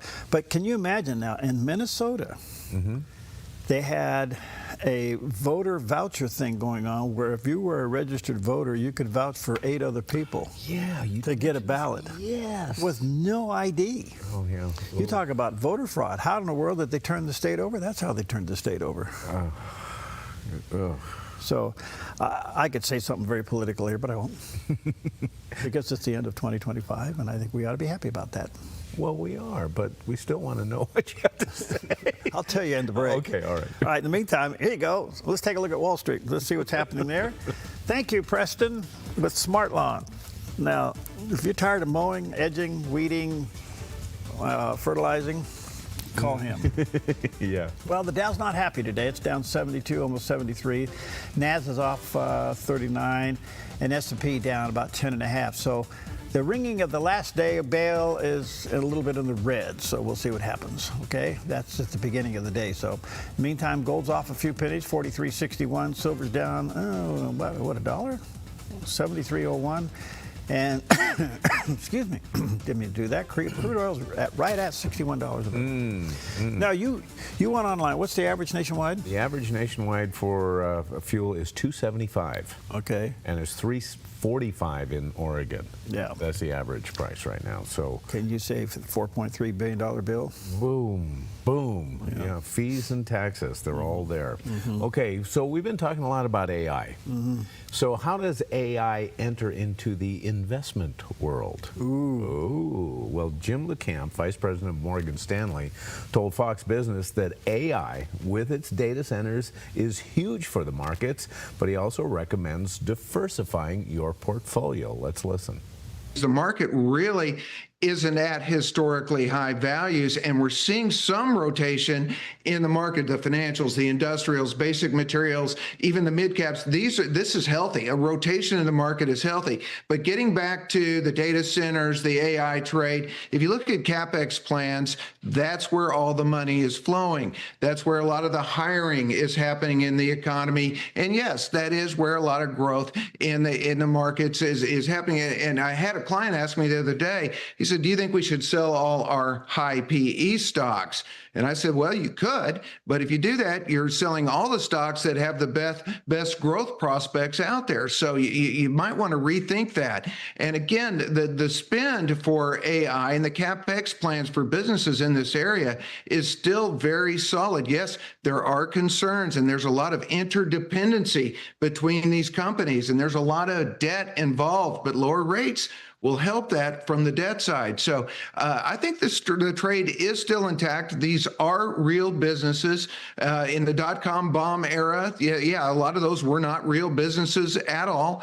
These are, and so I think you can still be in these names as long as you diversify that portfolio a little bit and have some of these other areas. And there's a lot of adjacent areas too. Space is an adjacent area. Robotics is an adjacent area to AI. And these companies are all doing very, very well with very solid earnings profiles. And overall, it's a very good backdrop for stocks. And again, one of my concerns is really just that the sentiment recognizes that and may not be factoring some things that might come from out of the blue. I don't know. It's all opinion. Oh, I know. So you got to talk about a stockbroker about selling something. Oh, yeah. So what's the pitch? What is? Yeah. I mean, you got to be smart yourself. True. And there are good managers out there. Don't get me wrong. There are people that really know what they're doing. And you got to be smart enough to find that person. Right. And you know what? We always hear about AI. You know, you have to check AI because you have to make sure that they're right in some of the facts. And it's good to know about the subject. So obviously that holds true in the investment world as well. I heard on the way in that AI is developing so fast, faster than any of us anticipate, and that soon we're going to have AI-driven robots that are going to be helping us in our household chores. So, and how about an AI valet? Wouldn't that be cool? You wouldn't have to tip them. That's right. That's where the money is. That's where they save the money. Yes. So you're going to let the AI go get your Lamborghini out of the garage? Whatever. Yes. Shine my shoes, get me ready for work in the morning. An AI valet. The only question is, what would we call him? Or her. I don't know. I don't know. Rodney. You know, you have to name everything. Yes. And the one thing you don't name What? is something you're going to eat. You don't name a cow or a pig especially or a if chicken. especially if you have kids. Yeah, don't do that. Oh man. But everything else gets a name, you know. You're right. But I don't know what so an AI valet. AI valet. So you're going to let this AI valet go get your Lamborghini out of the garage? Yeah, bring it to you. My Lamborghini is significantly less than what we imagine. So he comes up, yeah, and this thing gets out. Yeah. Okay. And you get in. Yeah. And so what happens if you don't tip it? Does it scratch your car? And you know, what kind of duties would you have your valet do? I'll say, hey, you know, it's time for an oil change. Oh yeah. I don't know what to do. I think this. This is Star Wars stuff. Yeah, I know it is. Okay. It is. But you know what? It's coming upon us sooner than we think. Yeah, I know. All right. Well, we're gonna take an ET break. We'll be right back.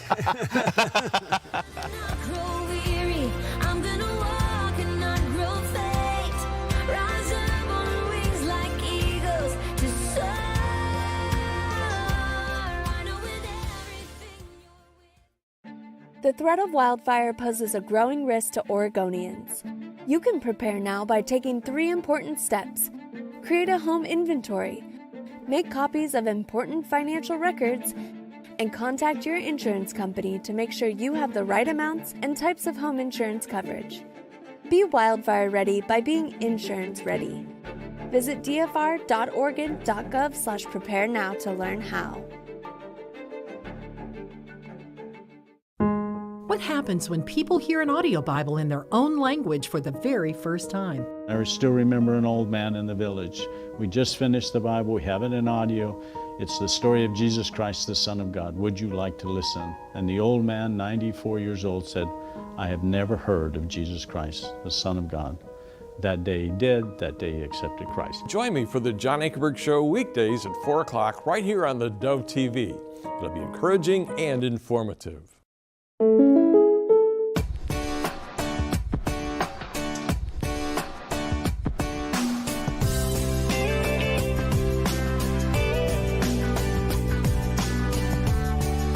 Combining your home and auto insurance could save you time and money. And who doesn't like that? Want surprisingly great rates on auto, home, and life? Now's the time to call State Farm agent Rory Wold in Medford. Like a good neighbor, State Farm is there. Finding that next great series to binge watch is fun, but your neck, shoulders, and body don't count that as me time. Hi, I'm Tamara Miller, owner of Organic Element Spa, and I invite you to put down the remote, get off the couch, and schedule yourself some real me or we time with your favorite service, like one of our many massages, couples massages, or facials. Your health, safety, and comfort are always top priority with us at Organic Element Spa. We can't wait to see you. Book your appointment today.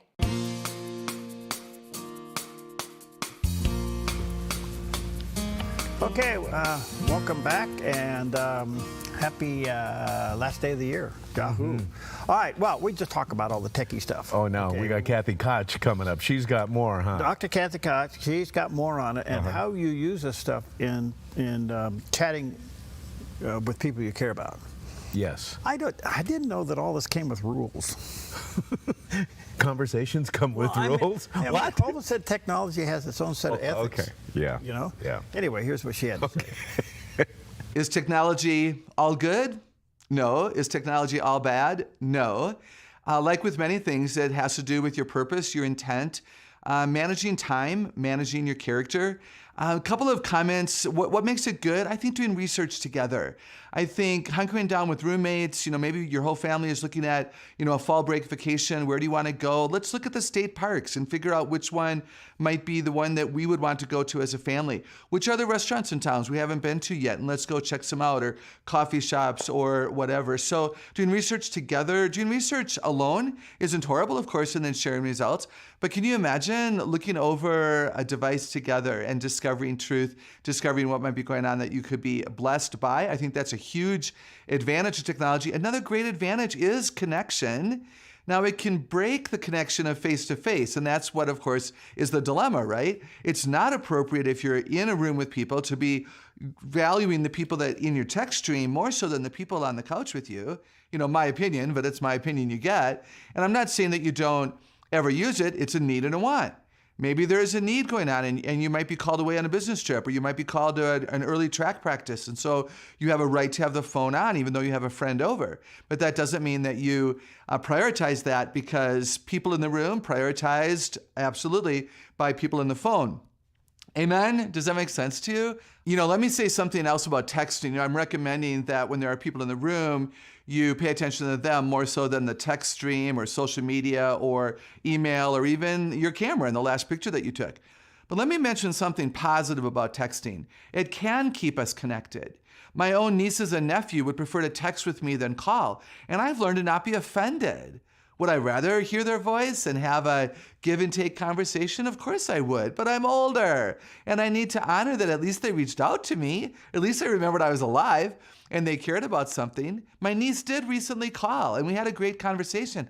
And I think she called with a specific question on the phone, not with a text stream, because I honor the texting and at least I'm present in her world.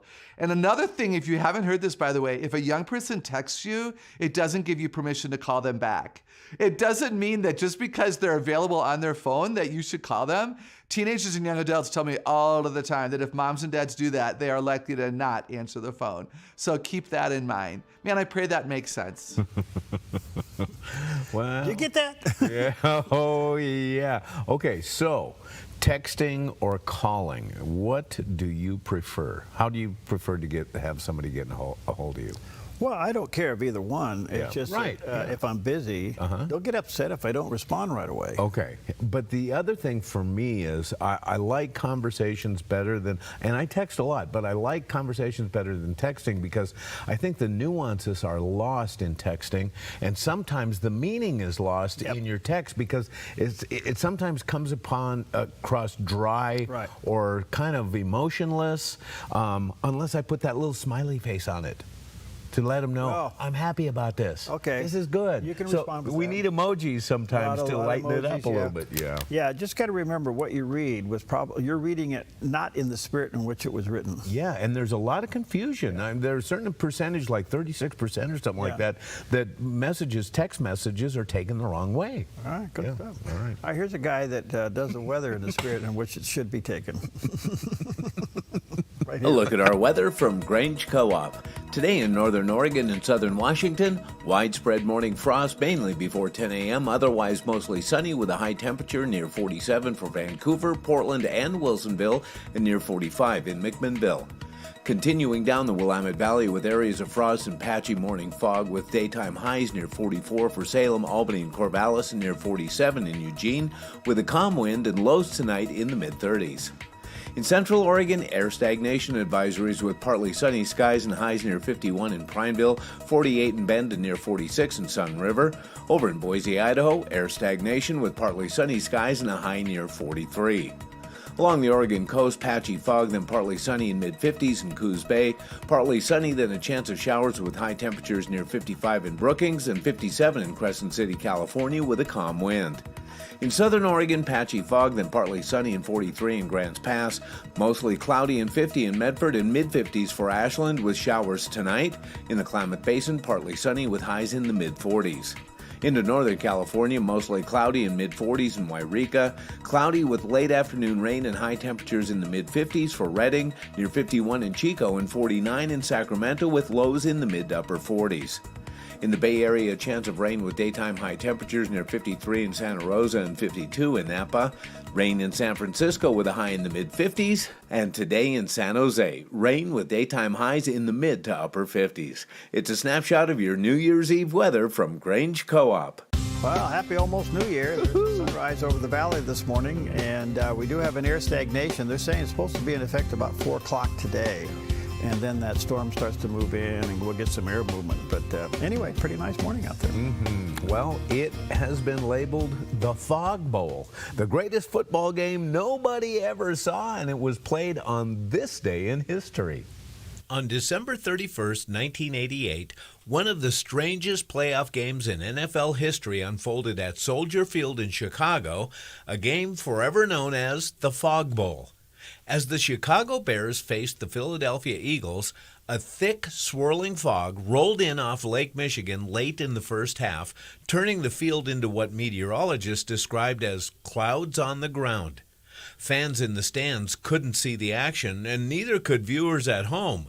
Even CBS announcer Vern Lundquist admitted he had to watch the game on a monitor like everyone else.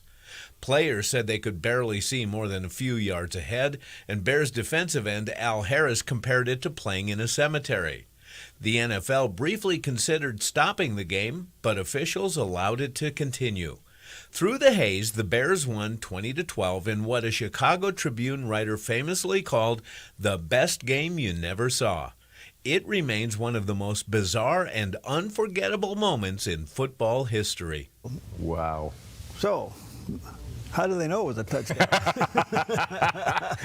Yes, that's a great point. And how did the crowd know whether to cheer or not? Well, I don't know. Oh, it was, and they let the game go on. Well, for those of us raised in Central Valley, we call that Thule fog. Thule fog, Yeah, indeed, that's a real thing. Well, let's go back on this day. Okay. 85 years ago. This is a speech I bet you never heard before or saw before. You got to remember where this was in history. 85 years ago today. Here's the president. If Great Britain goes down, the Axis powers will control the continents of Europe and Asia and Africa and Australasia and the high seas, and they will be in a position to bring enormous military and naval resources against this hemisphere. It is no exaggeration to say that all of us in the Americas would be living at the point of a gun. Analyze for yourselves the future of two other places even nearer to Germany if the Nazis won. Could Ireland hold out? Would Irish freedom be permitted as an amazing exception in an unfree world? Or the islands of the Azores, which still fly the flag of little Portugal after 5 centuries? We know now that a nation that can have peace with the Nazis only at the price of total surrender. The people of Europe who are defending themselves do not ask us to do their fighting. They ask us for the implements of war, the planes, the tanks, the guns, the freighters, which will enable them to fight for their liberty and our security. There is no demand for sending an American expeditionary force outside our own borders. There is no intention by any member of your government to send such a force. The nation expects our defense industries to continue operation without interruption by strikes or lockouts. We must be the great arsenal of democracy. For us, this is an emergency as serious as war itself. There will be no bottlenecks in our determination to aid Great Britain. No dictator, no combination of dictators will weaken that determination by threats of how they will construe that determination. I believe that the Axis powers are not going to win this war. I base that belief on the latest and the best information. Wow. So, on this day, 1940, 85 years ago, okay, a little over 11 months later, Pearl Harbor happens, and FDR gives his favorite speech about how this day will live in infamy. Infamy, that's right. So, no, I don't think that speech was ever heard anywhere because it was replaced with Pearl Harbor. Yeah, and it's interesting too because, you know, he instituted Lend-Lease, where he was making materials, war materials, available to the Allied powers, specifically Great Britain and his friend Winston Churchill. And they had a great alliance. And whatever his, you know, FDR's social programs were, a lot of people disagree on that, but at least he was strong in defending this country and our allies. Kind of reminds me of the relationship between Donald Trump and Benjamin Netanyahu. Seems to be parallel. Yes, that's a good analogy, in my opinion. I think you're spot on with that. You know, this is really interesting because you know, today, if we would teach this history to our kids, maybe we'd understand and defend America better. Yes. We'd understand America first. Yes. But this is just a piece of history that I think, you know, I never saw this until we discovered it. I never saw this. You know, and I thought, wow, we got to share that with our audience. That's great. You know, so anyway, but a year, not quite a year, a little over 11 months later, almost 12 months later, Pearl Harbor happened, December 7th, and 1941, and he gave the big "This Day Will Live," you know, speech. So anyway, just a little FYI. But my question I have is, Britain's in trouble again. Yeah. And will we help them? And to your point, you know, I think we go where we're asked to go. Yes. Sometimes we go where we're not asked to go. Right, and we take heat for that. We take heat for that, and you know, I get all that. But the point being is, right now, Britain is almost turning into a Minnesota, and are we going to help them? Will they ask for it? That's a huge question. Will Farage become the new prime minister, and he'll ask for it? You know what? If he becomes prime minister, he probably would. He could ask for it. Yeah. I don't know what you do with it. I mean, you got coexistence of two cultures there, and it can't coexist. You know. So yeah, interesting stuff. Anyway, happy almost New Year to you. I don't know. You know, stay up late, sleep in tomorrow. I tell you one thing. What? I'll guarantee you. What? The fireworks will start about 10 and they'll go to 3 in the morning. I know they will, yes. Somebody got last weekend confused. They were setting off fireworks. They go, hey, stupid, it's Christmas. It's not New Year's. We'll be right back.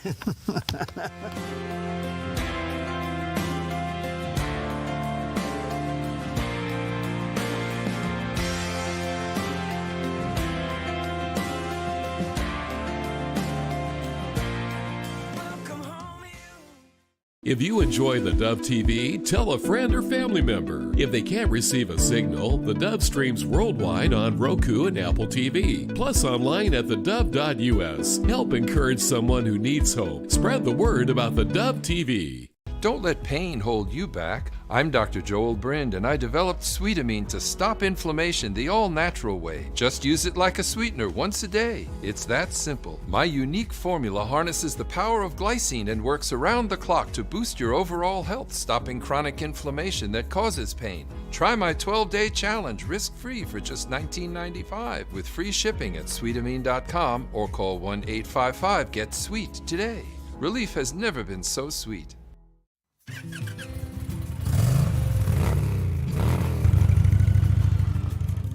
Panoramic Moto Tours was born really out of my passion just to ride Gray's back roads and the scenic highways in our beautiful Northwest.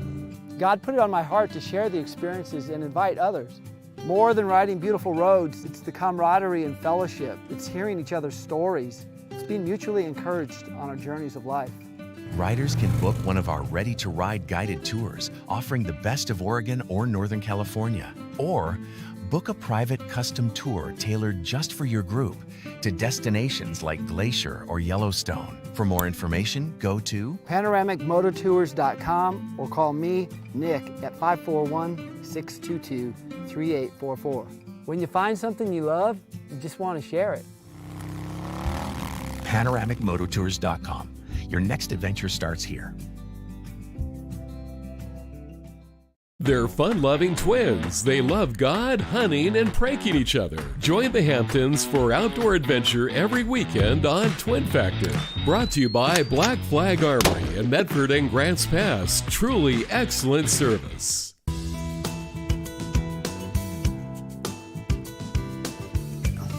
Welcome back. Happy New Year's Eve, almost New Year, and hope you are ready to take on a new one. Yeah. Make some resolutions. Yeah, that you can hold, that you can keep? Well, I don't know. I'm Yeah. thinking about it. Yeah, You know? yeah. That's all I do is think about it. You know what they say about accountability? Let us know. Yeah, okay. There you go. Okay. Speaking of which, I had John O'Connor on yesterday. Now, John is a former federal prosecutor. He's also a trial lawyer. He's handled cases for the federal government and civil and all kinds of cases, you know. Quite the guy, and I find it interesting. I kid him with this. I said, Brother John, you know, he's a Catholic, and I said, Brother John, I said, yeah. He said, I noticed that we've been having you on the Dove now for several years now. And then you get discovered by other people. Yeah. And they have you on. Yeah. Oh, yeah, yeah. And I said, well, just remember where you got your start. At least he's still taking your calls. Well, I have about 4 or 5 of those guests that Paulina's lined up for him. You're right. And all of a sudden they get on the other guys. I hear them on other places, yes. I go, what? Yeah, anyway, he's a fun guy. But anyway, we got into some heavy discussions. I did ask him this. I said, John, why is it that the Comeys and the Brennans and the Jacksons and the list goes on and on, why haven't any of these people seen jail time? Right. And here's what he had to say. Number one, when you get into Comey and the FBI, the scary thing is these people are excellent criminals. I hate to say that, but they're on, it's like a television show. But these are guys who know exactly how to get away with things. And Comey has showed that. After he was fired, he's been a master of figuring out how to evade, along with Andrew McCabe, how to evade charges. And that's one of the issues is exactly that. When your corruption comes from law enforcement, first of all, you have all sorts of presumptions on your side. And you also have all kinds of excuses that are sort of built into your job because you're never going to be perfect. But a guy like Comey took our country through one of the greatest bits of turmoil ever, accusing a sitting president of being a Russian agent, and with people, millions and millions of people believing this, taking our country through it. And he knew, here's the thing, he knew from the outset that this is a political campaign trick. And he thought it was so clever when people would say, gee, is any of this true, Director Comey? Well, boy, gosh, I hope not. I hope not, but boy, we're investigating this, and gee, I hope this isn't so. And then, of course, there'll be all kinds of leaks from here and there about all these Russian contacts, and there's people going to the Clinton campaign, making a big deal out about some computer that's connected to the Trump Tower and so forth and so on. But these people are master criminals. And I've followed all these things. I've looked at it, and, Comey barely escapes every time I look at it. I think there is, Perry, though, a broader conspiracy on Watergate that can be charged and proven. When you get to any narrow crime, there's enough to say, yeah, he's probably guilty, but not guilty beyond a reasonable doubt. And that's what Comey was good at. That's what Brennan is good at. That's what although not as good as Comey, I might say. But if you put it all together and make it a massive conspiracy to defraud the American people and defraud the government, which is a crime, I think you have a better chance because there's so much in the way of concealment from the appropriate governmental agencies. And from the public and from Congress. I forgot that the one part of this deal is, are you truthful with Congress who is investigating? So I think there is a massive crime there. It's going to take a very, very good prosecutor to put this whole thing together in time. All right, so you see what he's saying. Instead of going for the individual, go for the collective motive of the whole crime, which was to defraud the American people. So that implicates all of them in a group instead of individual. Instead of them individually, what did they do and not do? And since they're so good at being slippery, you can't catch them. But you add all this together, and you see now that all of this together did work together to create a fraud on the American people. Right, right. And that's what he's saying, that there's no statute on that. Yeah. Yes. So the question is, does the Patels and the Bondis have the fortitude to bring that in? And that's a great question, especially in the middle of the other controversy that's swirling around them that they're dealing with, and that's the Epstein files, which is it's a diversion from the left. Huge diversion. Yes. And that in some ways they have used that brilliantly. Not doing it during the Biden thing, but using it here to just tie everything up because there's no there. Right. So anyway, we'll see what happens. We'll see what happens. Anyway, Joel Block will be with Chris Mitchell live from Jerusalem. We'll talk to him. Megan Barth, hold on. That is jalapeno on your pancakes. Yes, it is. I can't wait. Okay. Well, you had a great segment the 85 years ago, right prior to going into World War II with President Roosevelt. Well, with that in mind, here is a World War II veteran who recently brought the house down with his rendition of the Star-Spangled Banner at a hockey game, and it is definitely goosebump worthy. Check this out. Hockey fans were treated to a truly unforgettable moment before the puck dropped at the NHL matchup between the New York Rangers and New York Islanders. At 104 years old, World War II Army veteran Dominic Critelli came onto the ice and performed the national anthem on his soprano saxophone, and he absolutely nailed it.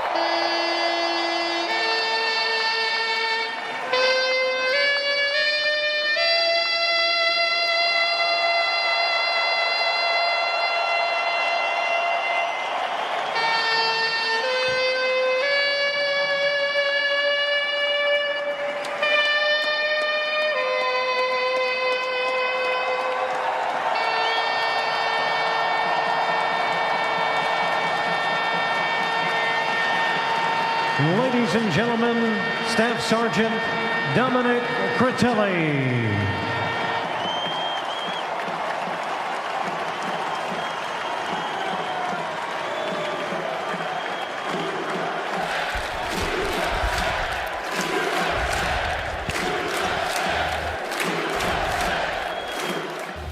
They weren't playing the Canadians. No. Were they?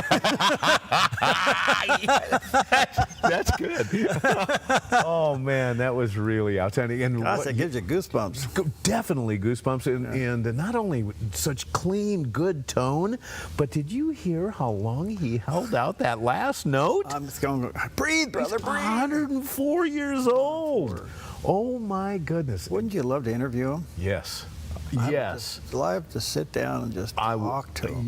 Yes. You know, I recently did that with my mom. We were at her center where she lives, and there was a World War II vet there that I sat at a table with, and I just asked him question after question, and he told me all about his war service, where he went, what he did, and it was fantastic. I really enjoyed it. I'd love to hear it from him. I'd like to do, I've interviewed a few in the past, even some Pearl Harbor survivors.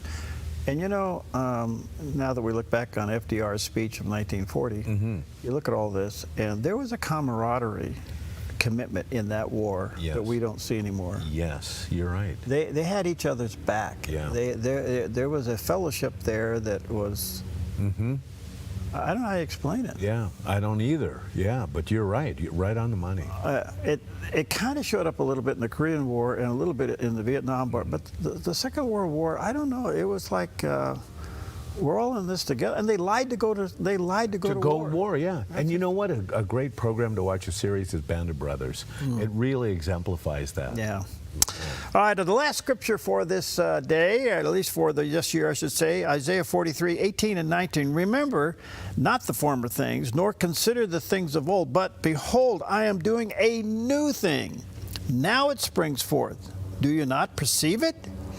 It will make a way, I will make a way in the wilderness and in rivers in the deserts. That's the Lord's promise to you in this new year. He's going to go before you. Well, there we are. Wham, bang, and dang. Look at me. Yahoo. There's Jerry. Finally, he made the big lights. Yes.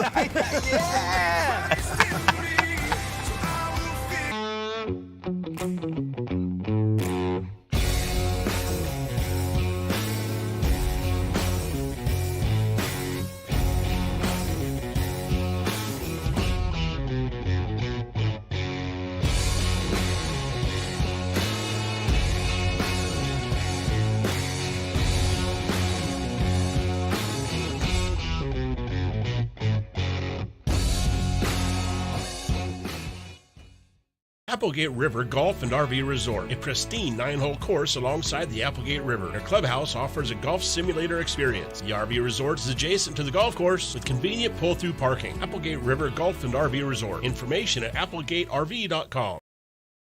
Hey, it's your old car here. Remember me? Remember us? You barely even turn me on anymore.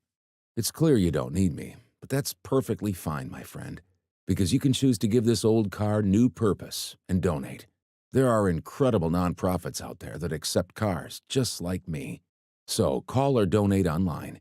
Donating a vehicle is easy, the pickup is free, and your gift is tax-deductible. Woohoo! A ministry moment on the Dove.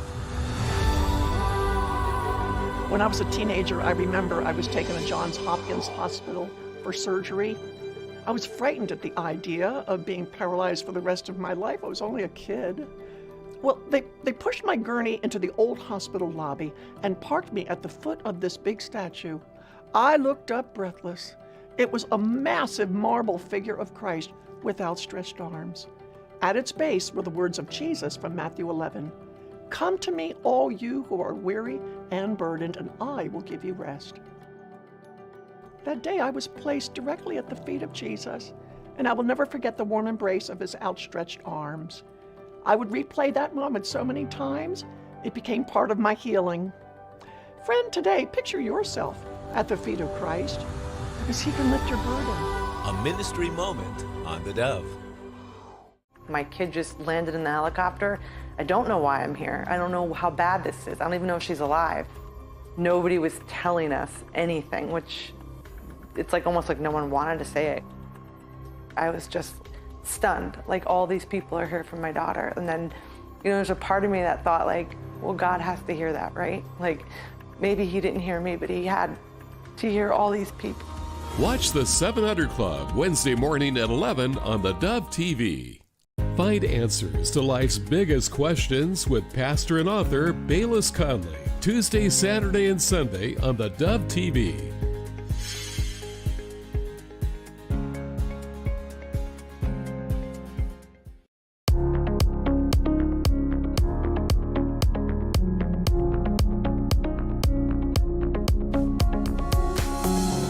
Well, welcome to Focus Today. I'm your host, Perry Atkinson, and here we are, the last day of the year, and perfect timing to have with us Mr. Positive. Yes, we're talking about Joel Block. He's a seasoned venture capitalist, financial strategist, an advisor, conference speaker, all-around good guy. And you can go to joelblock.com. That's his website, joelblock.com. There's a picture of the landing page, and there's a lot of resources there he makes available for you.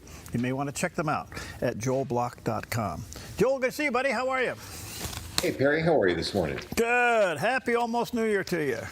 Well, Happy New Year to you, too. Listen, and Happy New Year to your whole staff, including Paulina and Alice and everyone behind the scenes. And, good to see you. Oh, good to see you. Likewise to you. Well, lots to talk about, short amount of time. What's happening with gold and silver? They seem to be an all-time high. Listen, I think it speaks to exactly what's happening in the whole economy. There's a lot of uncertainty. And whenever there's uncertainty, money moves to hard assets. The dollar's a little soft. That moves money into hard assets. But there's also a couple other things. I mean, you got your basic things, which are those. But you also have a situation where silver is being used industrially as a commodity in the production of EVs and other kinds of batteries and things that we use a lot of. So there's a lot of industrial demand. So all these things are driving up silver prices. The price of silver has gone up a lot more than the price of gold on a percentage basis. You also have a lot of central bank demand. I mean, currency, it's being bought. So there's just a lot of demand. There's just really the demand side is really pressing hard, and that's pushing these prices higher. Do you think there's a limit? Well, I mean, listen, I think there's always a limit. I think that it's reasonable where it is right now because that's kind of what the world needs. The world needs, more of these commodities. It's really interesting. When you look at a list of the top investable assets in the world, and every one of the companies in our stock market, for example, is included in that list, gold is at the top of the list with the highest market value. Its market cap is around $31 trillion.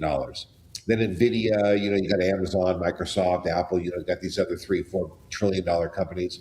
And then you got silver at number 6, which is pretty close to 4 trillion. So these hard assets are pretty serious. And by the way, Bitcoin's on that list at about 1.8 trillion, and that's down somewhat, maybe toward number 15, 16, 17, something like that. So, that's kind of where these two assets stack up. So why silver? Why silver bouncing? Well, silver, it has a lot to do with the Asians are using a lot of silver in the production of different kinds of batteries and different kinds of electronics that we all use every single day. And so that's what's causing a lot of the demand for silver, and the demand is actually pressing the investment price higher. And that's really a significant component. Batteries and different things like that are absolutely, in demand of silver. So that has a lot to do with it. Just as a side question, is that an investment metal that people should look at? Well, listen, I don't give investment advice. I don't tell what people should do, but there are a lot of people who believe that hard assets are a really good thing to own when the market is soft. Keep in mind also, there's a lot of uncertainty. There's a lot of geopolitical uncertainty. There are wars. There are conflicts.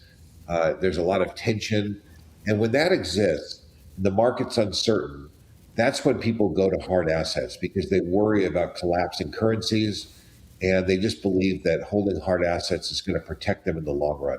So, listen, the central banks do it, investors do it, ETFs are buying a lot more of these assets so that they can just hold them, and professional investors are kind of organizing their position, and that's pressing prices higher. That really makes a big difference. Okay, some other things here. What's happening to cryptocurrency and its up and downs? I know you've been pretty bullish on it. What's listen, I've always been bullish on the concept more than the assets, more than the coins. Oh, so okay. I was wondering how you're going to get out of this. No, I'm just curious. What's your prediction? Listen, I don't have much of a prediction. The prediction was it was going to go to 150 or 200. It got to 120. It's back down to 85, 90. It's kind of been bouncing around in a lower range. But keep in mind that even 85, 90 is a lot higher than the 60 where it was the year before. So it's people are bullish on it. I mean, people really believe in it. There are a lot of people who are very discouraged with a lot of things that happen in the United States. They're discouraged by a lot of the, they just want to have a little privacy. And they're discouraged by a lot of what different political people are wanting to know about them. And cryptocurrency is a way for that to happen. It's not just for bad guys to use. I mean, regular citizens are bullish on these things because they want to be able to have some privacy and be able to do what they want to do. So there are a lot of reasons why people are bullish on cryptocurrency. And that has a lot to do with it for at least some people. All right, let's go over to the Feds. We're going to see a leadership change there. You have any idea who the president's looking at? No, not really. Listen, Donald Trump, he's the master of misdirection, and he'll throw a rock over to the left and get everybody running over there looking, and then he'll do something on the right. That's just what he does. He's a master of manipulating the media, and he gets them running over to the left while he's working on the right. That's just what he does. No political reference to right and left there. Okay. He just throws rocks in different directions and gets everybody chasing those stones. So there's no way to know what he's going to do. He's the kind of guy that says, I might drop a bomb over there. I'm not really sure what I'm going to do. I'll have to decide about that later. So he just says stuff that gets people upset or worried, and that may or may not ever happen. But he just winds people up in a funny way, and that's just his style. And we should know his style by now, but the media seems not to understand it. They just chase it anyway. All right. Now, with inflation down and interest rates slowly coming down, do you think the Feds will do another adjustment? They've lived under a lot of criticism over the last year or so, being too little, too late. Yeah. I don't know. What do you think? Do you think we'll see another drop here? I'd like to see more decrease, but what I can understand about the Fed, and this is not excusable, but this will change as soon as we get new leadership. They did such a bad job of managing the economy in 22, 23. Remember when they were saying that the inflation was just transitory meaning temporary. This went on for about 18 months where they said it's just transitory. And then they realized it wasn't transitory. It was actually a longer term problem than they realized. And consequently, they really undermanaged the economy for a couple of years. And that's part of why we had such a big inflation that went out of control. Well, they've gotten it back under control. The inflation numbers are down. The gas prices are down. Many of the input prices are down. But, keep in mind, consumers don't feel that as much as they'd like to. They don't feel it at the grocery store and some other places. It's hard to say if those prices are really ever going to come down because just the inputs have gone up. The cost of labor has gone up very dramatically. And that might be one of the very biggest inputs in all of the whole formula. So I'd like to see them bring costs down, interest rates down. But my sense is that they're paralyzed with fear because they did such a bad job in 22 and 23 that they're afraid to make a step right or left. And that's not good leadership. That's not what we need. We really need to get rid of those guys, get some new guys that are doing something different and better and take care of our economy in a better way. All right. The other factor is mortgage rates, and I know they're floating this 50-year mortgage thing, which might be a tool for people as an entry level of a homeowner, knowing they'll never stay there for 50 years. But do you see mortgage rates coming down? I think mortgage rates will certainly come down as the interest rates in the economy come down, as certainty improves, interest rates will come down. I'm not a fan of these 50-year mortgages. Listen, if you're going to do a 50-year mortgage, you might as well do an interest-only loan. The problem with these 50-year mortgages is it makes a bet. And the bet is that real estate prices are going to continue to go higher. Now, that's been true over 100 years, so it's likely that it will continue. But if interest rates don't continue to go up, then you've got a real problem. And that problem is that people are just not going to be in a position to ever make any difference with their mortgage. It's going to increase the amount of interest expense that they incur. It's going to slow down the pace at which they actually accrue ownership in their own asset. So it really is not a great plan for most people. What it does is it does reduce the payment a little bit. I mean, it will reduce the payment that people have to pay to own a new house, right. But probably not a great idea. Yeah, I mean, I can't imagine somebody sticking with it for 50 years. I mean, but is it an entry-level tool? I don't know. But in the meantime, we just got to get the rates down. That's the bottom line. Yeah. I mean, the bottom line is the rates got to come down. They got to do the things that it takes. The Fed has to examine the inputs that they're concerned with. They're always concerned with unemployment. As unemployment goes higher, that does encourage them to bring the rates down. And it looks like unemployment is going up a little bit, especially because of artificial intelligence. There are jobs that are going to be eliminated. And just on this topic, there have always been cycles when jobs have been eliminated and workers don't like it. But workers really, I understand the need for them to preserve their job, preserve their self-interest. Mm-hmm. But this is a wave that you cannot stop. And workers would be well better served to get behind it and figure out how to benefit from it and how to work within it than to fight against it, because this wave is not stopping.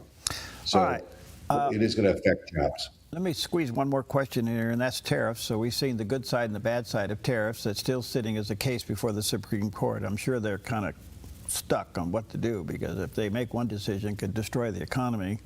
I don't know. I mean, the whole thing is kind of a mystery to me. Where do you think this is going to go? And I guess my biggest concern is that it seems to be so unfair to the farmers and to the ag business. Yeah, I'll tell you what. I think that the answer is that we have to make policy for 80 or 90% of the people, and then the 10% that are disadvantaged by whatever the policy is need to be handled in a separate way. And farmers are probably disadvantaged.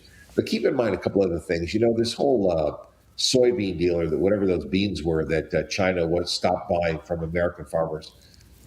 It's being blamed on tariffs, but it's not about tariffs. There's a backstory that people don't really pay attention to. About 20 years ago, the Chinese recognized that they were very dependent on the United States for this. The Chinese are very smart, and they plan years in advance. So they started building ports and facilities in places that were hard to access, like in South America, so that they could get access to these beans in case for any reason they ever had a problem with the United States in the future, which they have right now. So they switched buying from the United States to what they built over the last 20 years so that their dependence on us is less. And we got caught, kind of in a difficult situation. So there's a little bit more. I think tariffs are blamed for a lot of things that are not entirely about tariffs. Tariffs have served as cover. It's kind of like COVID. Everybody blamed everything on COVID. But the truth is, it wasn't always COVID. It was what they wanted to do, but COVID was just a great excuse. The tariffs, the same thing. These stores want to raise prices. A lot of stores are not really impacted by tariffs, but they blame it on tariffs because everybody else is saying tariffs are a problem. So you really have to be careful and really look between the lines and see if people are really telling the truth and if it's really about tariffs. Last quick question. Do you think 26 is going to be a good year? I think it's going to be a great year.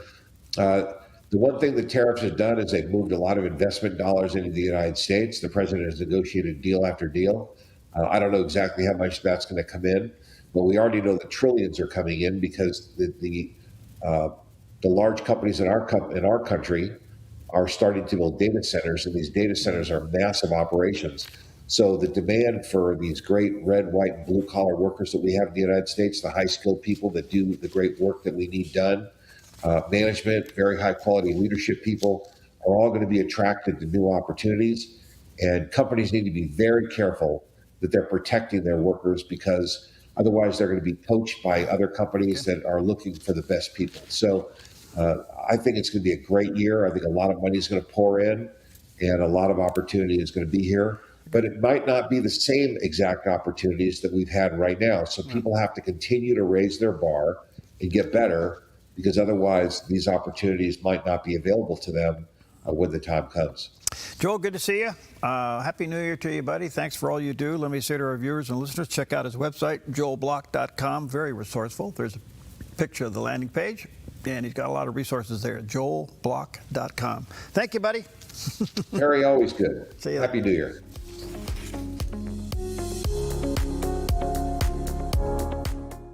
What a year. New studio, new set, and control room. There's still more work at the Dove. Would you prayerfully consider a special year-end gift to reach new viewers for Christ? Our goal is $223,000. Thank you from the Dove.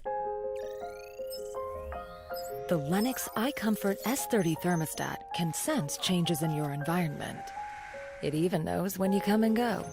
So now your home's most important system is also the smartest. Metal Masters can give you the smartest home comfort system available. It knows when you're away and adjusts when allergens and humidity get uncomfortable. Trust Metal Masters to provide perfect air for your family. Lennox. Air is life. Make it perfect.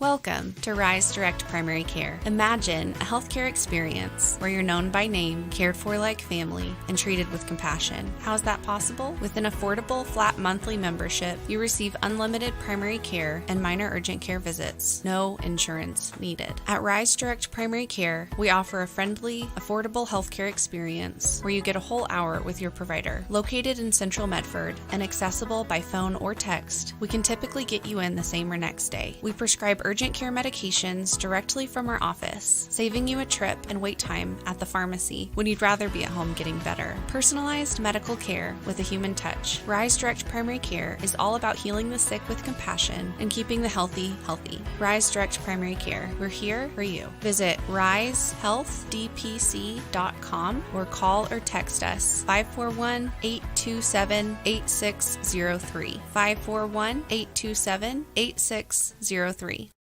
Hi, I'm Sherry Breslin with Rogue Valley Security. Whether it's alarms, cameras, keyless entry, or even Starlink, we tailor solutions for your home or business. We believe in professionalism, excellence, and integrity. Every job, every time. Visit RogueValleySecurity.com.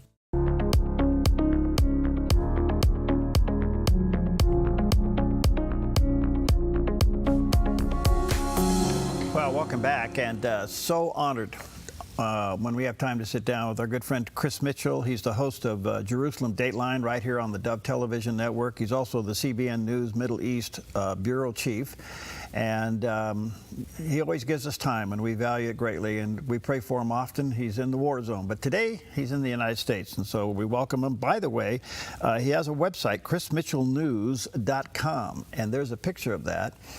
And we want to talk about something he's going to make available here. So check it out, chrismitchellnews.com. Chris, good to see you, buddy. How are you?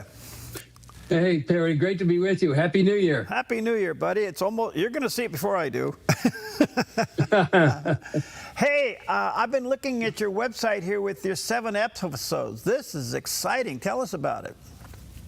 Well, we marked 25 years back in August, Perry, and I thought it would be important to do a video series on what we've covered in the last 25 years. The more I prayed about it, Perry, I thought it would be important to try to combat much of the lies and misinformation that has come against Israel and the Jewish people, especially since October 7th. So that's what the 7-part series is all about.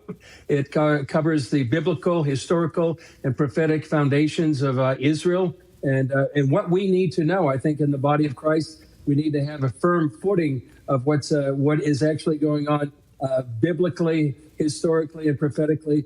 The 7 parts start in Elon Moreh, Perry, talking about from Abraham to today's headlines, talking about the covenant that God made with Abraham and his descendants. The second segment is October 7th and the battle for truth.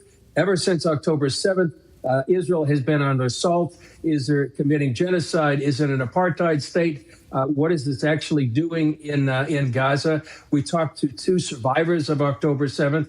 The third one is called Palestine from the River to the Sea, really decoding what has become, Perry, maybe the most dangerous slogan in the world, a really genocidal chant to eliminate Israel. And the fourth one talks about the miracle of Israel and how we have seen since 1948 this miracle of the rebirth of the Jewish state after 2,000 years. The fifth is talking about Christian persecution, anti-Semitism, and also Christian revival in the Middle East. And we also have a segment on, finally one, on rendezvous in Jerusalem, a call to pastor's prayer and prophecy, why the end of the story, Perry, is going to end up in Jerusalem. Jerusalem is the crossroads of history and prophecy, and why we need to pray for the peace of Jerusalem, but understand the times, just like the sons of Issachar. And that's really the whole purpose of the series, Perry. Help people get a grip and an understanding of what is actually happening in the Middle East. It can be confusing, it can be complicated, but this series hopes to lay some of the biblical, historical, and prophetic foundation of what people need to know. Well, first of all, thank you for doing it. This is amazing. I've been going through your website this morning, kind of taking a look at this. And so people can subscribe to this. How do they do that, Chris? Well, they can go to the website and sign up. For those that are watching from Dove TV, they can get a 25% discount by just putting in the code DOVE. But we also have, we've talked to people during this series. We've talked to Eric Steckelbeck. He's with TBN. We've talked recently with Ambassador Mike Huckabee. And as a pastor, and not only as an ambassador as well, his perspective on what pastors need to know and what the body of Christ needs to know. So that's how people can sign up. It will begin on January 20th. People will get a link to join in. It will be live.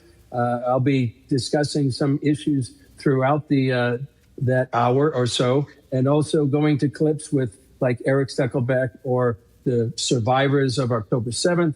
And so hopefully to get them a fresh perspective on what's happening and a real firm foundation. Oh, gosh, that's wonderful. All right, chrismitchellnews.com is the website. Check it out. There's the picture of the landing page there. And sign up for the series. If you put in Dove, you'll get a 25% discount. To watch this. Chris, thank you for offering that to our viewers. We really appreciate that. So that's wonderful. Great to be with you, Perry. Thanks for letting me share about this. Oh, it's great. All right. So what's happening over there? What's the 30,000-foot view these days? Well, we just had a meeting with Prime Minister Benjamin Netanyahu, President Trump at Mar-a-Lago. They talked about a lot of things that are going to have an impact on Israel and the Middle East. Probably number one is Iran and the threat of Iran. They're rebuilding their ballistic missile capability and their launchers as well. So that's one of the issues that really is facing Israel and the U.S. Apparently, they're on the same page and believe that a strike against these ballistic missile launchers, it would be warranted. The other question they have is maybe just as important right now is Gaza. What's going to happen with Gaza? Will Hamas disarm? They've said quite openly they will not, but who would be the entity that could do that? It really seems to be the IDF, the only one. And will we go to phase two and eliminate this need to have Hamas disarm? That's the position of places like Qatar and Turkey. And also, what about this international stabilization force? All issues that are facing Gaza. And so that's another thing that they talked about. So many things happening in as we on the cusp of 2026, Perry. There's a 3-day civilian unrest going on in Iran, and it looks to be significant. Where do you think this is going, and is that a crack in the concrete?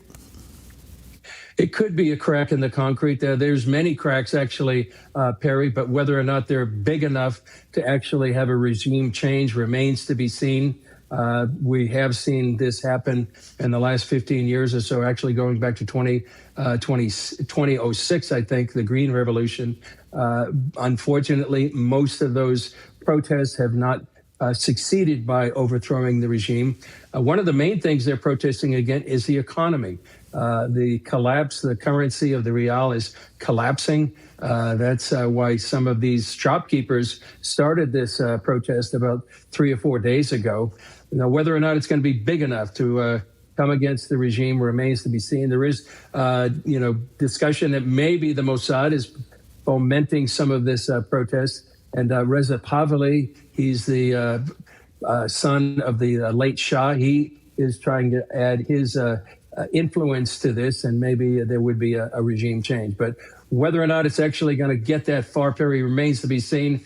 We've seen this happen many times. Unfortunately, they haven't succeeded in overthrowing, which has become this tyrannical regime since 1979. So back to their saber rattling with missiles. Do you think that there is on the table a preemptive strike against those missile sites? I'm sure they know where they are. I'm sure they do as well, Perry. There could be. There's been a lot of talk about that potentially, and that would eliminate or push back even further what happened in the June 12-day war against Iran's nuclear facilities and also their ballistic missiles, as well as their ballistic missile launchers, as well as so much of the military leadership remains to be seen. Going back to the protest, Perry, some of these protesters are calling on Prime Minister Netanyahu to go ahead and eliminate the regime. If you remember, during that 12-day war, some people thought it was ended prematurely because they were beginning to go against some of the regime targets, the political leadership, and that might have tipped the scales to bring the fall of the regime. But we'll still see. But there could be a preemptive strike against these ballistic missile launches. Wouldn't that be significantly weakening the regime? I mean, if they have civilian unrest and then the missile silos are taken out and their nuclear facilities have been greatly set back, where does that leave them? Well, it doesn't leave them with much capability to go strike against Israel or any other enemy in the region. However, I think it's really the political levers of power that need to be addressed. They tried to do much of that, or some of that, I should say, during that 12-day war. They hit so much of the military leadership, but they allowed the political leadership to remain.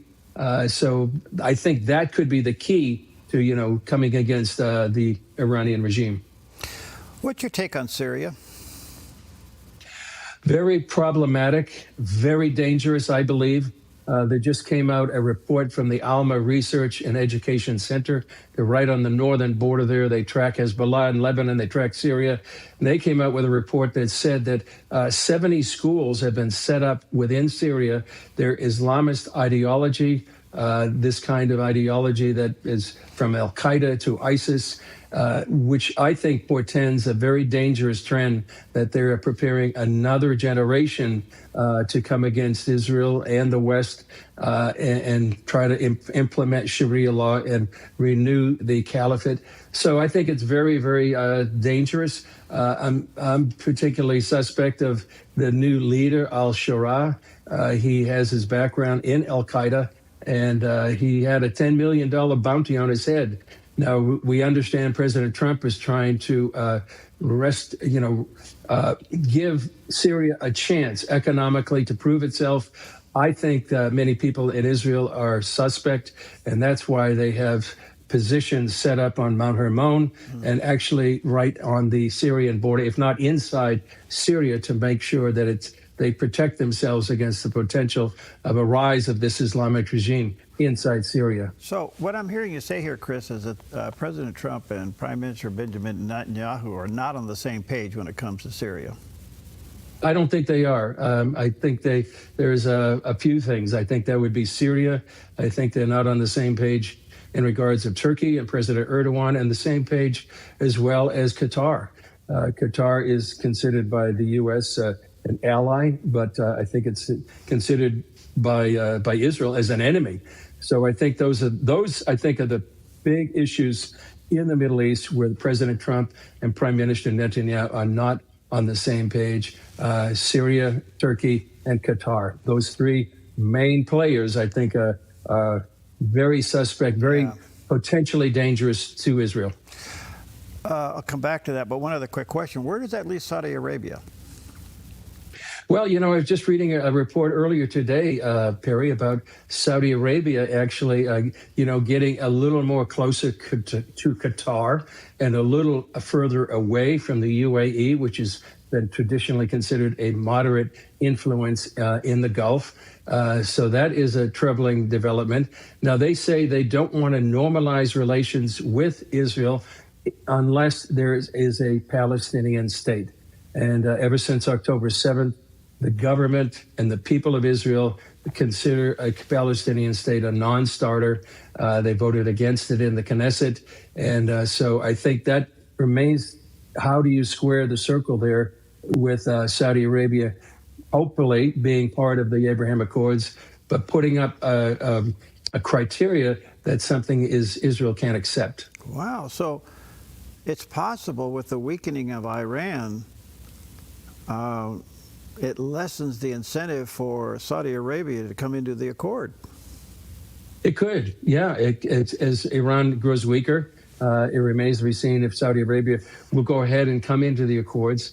That had been the hope actually before October 7th. One of the main reasons that Yahya Sinwar of Hamas, the leader at the time, launched this invasion on October 7th and really put a blanket on that normalization at the time. So we'll see with Iran's developments. Maybe this is another possible obstacle to Saudi Arabia joining the Abraham Accords. Wow. All right, let me take a quick break here. Let me say to our viewers and listeners, Chris is putting together an amazing 7-part series that'll start live at the end of January. And you can go to chrismitchellnews.com. There's the picture of the landing page. And you can join him live for these series starting at the end of January. And if you put Dove there in the code, you'll get a 25% discount. Listen, you're not going to get a better coverage of what's going on over there than through this man right here, who's been there for 25 years and has got the dirty T-shirts to prove it. We'll take a quick break. We'll be right back.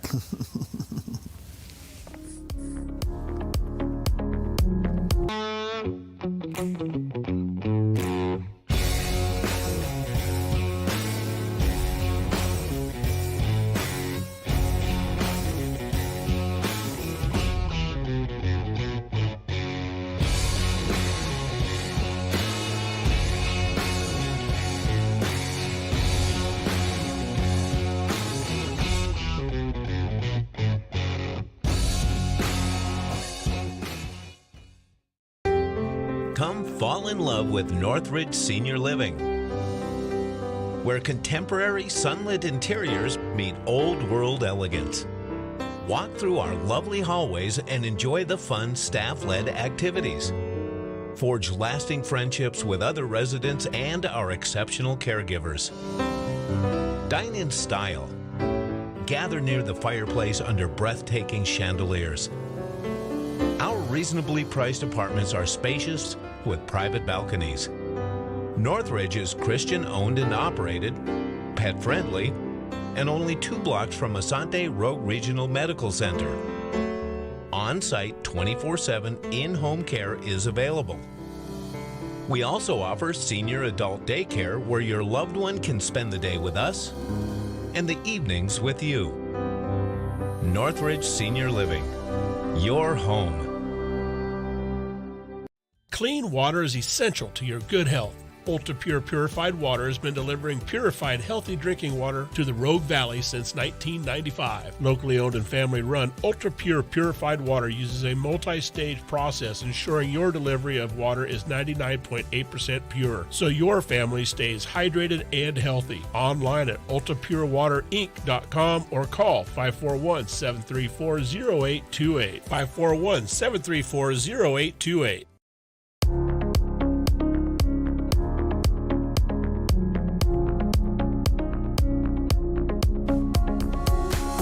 Hi, welcome back. Nothing like live TV, right? Right, Chris? I didn't know. I thought I had you for 2 segments. You don't, and I want to value your time. I just want to say to you personally, thank you for being there for us.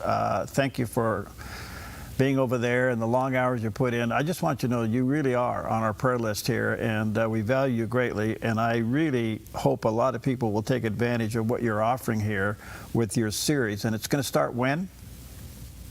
January 20th. Yeah. Okay. All right. So you can go to chrismitchellnews.com and sign up. And you mentioned the Dove, you'll get a 25% discount. But these are going to be 7 series live from Israel with Chris Mitchell. And let me encourage you to do this. So good stuff. Chris, thank you, friend. Yeah. Blessings on you. Happy New Year. Hopefully you're in the States long enough where you can come to the West Coast. We'll take you fishing and air you out a little bit. How's that? I would love that. All right. Well, Perry, thanks for your comments, and thank you so much for your prayers. Prayer is what makes do what we do possible. That undergirds everything we do. So thank you so much. You bet. And all you guys there at CVN News, thank you. God bless you guys. Talk to you soon. God bless. You too.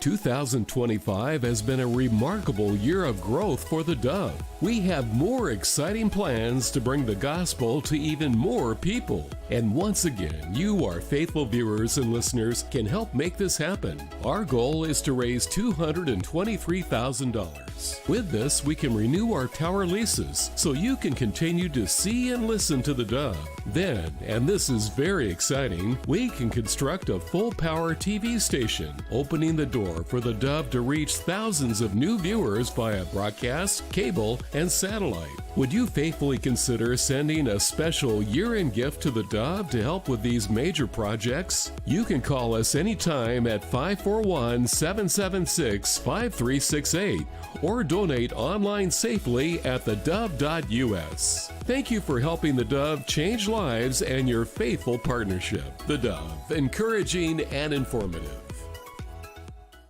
At Kelly's Automotive Service, being good stewards of what God has entrusted to us is at the core of our business. We believe what we do matters. Every interaction, every transaction is another opportunity to bring Christ's values into the marketplace. If you're a technician who wants to be part of something bigger, or just looking for a new shop to bring your vehicle, we would love to meet you. We're Kelly's Automotive Service, where we service your vehicle, but take care of you. I'm Susanna, and I contracted KA Designs to do custom cabinets throughout my house. We chose a really beautiful maple wood that really creates like a nice airy space. Everything was custom, and it was really cool because I got to literally see it come to life in person. We love to entertain, and we have a large family, so everything came together perfectly, exactly what I wanted. I highly suggest KA Designs if you're looking to design your dream house. Go check them out in their showroom. You will not be disappointed.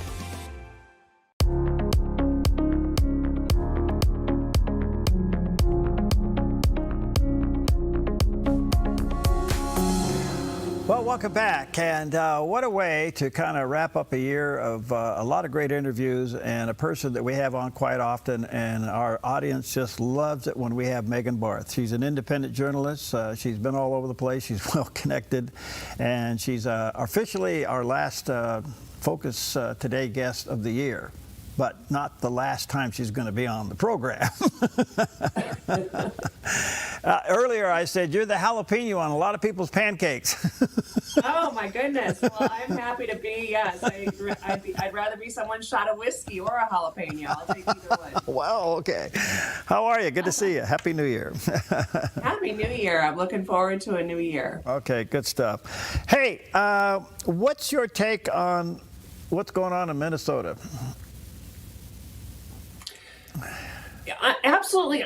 I'm gobsmacked, actually, and I'm usually not at a loss for words, but as I've been watching this fraud unfold that was captured by a 23-year-old kid, this is the power of citizen journalism. This is the power of social media. And this also exposes not only a huge network and a criminal ring of fraud that crosses our borders, internationally, but it also exposes, again, not only the fraud, but the inability of the legacy media to simply do their job. I've been an independent journalist for going on a decade now, and the job of a journalist is to hold those in power accountable. So if you remember the Enron story. Oh, yeah. And what happened? The guy at the top was held responsible for the wrongdoings of his company as a whole, including the actions of his underlings, his subordinates.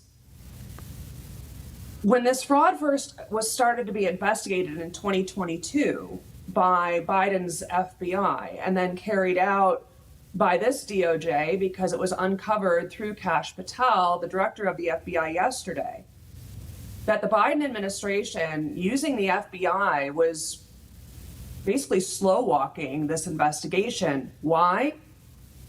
Because it implicated friends of the Biden administration. Geez, who could that be? Could it be Kamala Harris's running mate, Tim Walz, the governor of Minnesota? So there was percolating of this fraud going on through Alpha News, which is an independent news agency in Minnesota. But the Minnesota Star Tribune didn't think it was necessary to pick it up. The AP didn't think it was necessary to pick it up. Why? Because the legacy media provides cover for Democrats. They don't cover Democrats fairly. And so this amount of fraud that this 23-year-old kid named Nick Shirley brought to light using simply a cell phone and a list of what an independent researcher found as far as shell companies disguised as daycare companies or home health care companies, specifically within the Somali community, exploded. When you look at the Somali community on the average, well, first, if you look at the American community, on the average, like American citizen community, I'm talking about people that were born here, raised here, start businesses here. Right. The average autism rate, I think, across the country is around maybe 10%. In specific demographics, it's anywhere from like 5 to 10%. In the Somali community, it's like over 80%. And why is that? It's not because Somalians have a high propensity of having autistic children. It's because if Somalians claim they have autistic children, they get more federal aid. So what you're seeing is daycare centers, autism centers, learning centers, home health care centers specifically explode within this community. And it's not because they care about the community, it's because they care about the federal dollars that they can pillage and send abroad. It has been confirmed by Scott Bennett, who's the acting director of the IRS, or the acting commissioner of the IRS, that the Somali community was using something called MBAs, which is a banking system that is outside of the federal banking system, in order to launder money and send it as far as Somalia or to the Middle East. Now, the IRS under Scott Bennett has not confirmed that this money was used for terrorism. But what is Somalia and the Middle East known for? Terrorism. So I'm looking forward to the culmination of this investigation, and I think we really just scratched the surface, because this is not just a problem in Minnesota. It is a problem where you have a high concentration of Somalian pirates, because that's what this culture is known for. When you look at Dearborn, Michigan, for example, it's nicknamed Dearbornistan. When you look at the high number of Somali immigrants in California, you can bet your bottom dollar there's going to be a problem there. Washington State, Oregon State, wherever there is a high concentration of Somalians, they are finding these shell daycare companies, learning centers. Now, if I had children, the last place I would send my child for daycare would be to a building that looks like it is from Mogadishu. It has blacked out windows. It doesn't have any yard. It doesn't have, two entrances. It has the blinds drawn if the windows aren't blacked out. Does that look like a learning center that you want to send your child? Absolutely not. Wow. Boy, there's a lot there. Okay. This thing has mushroomed into the biggest mess in American history. Yeah.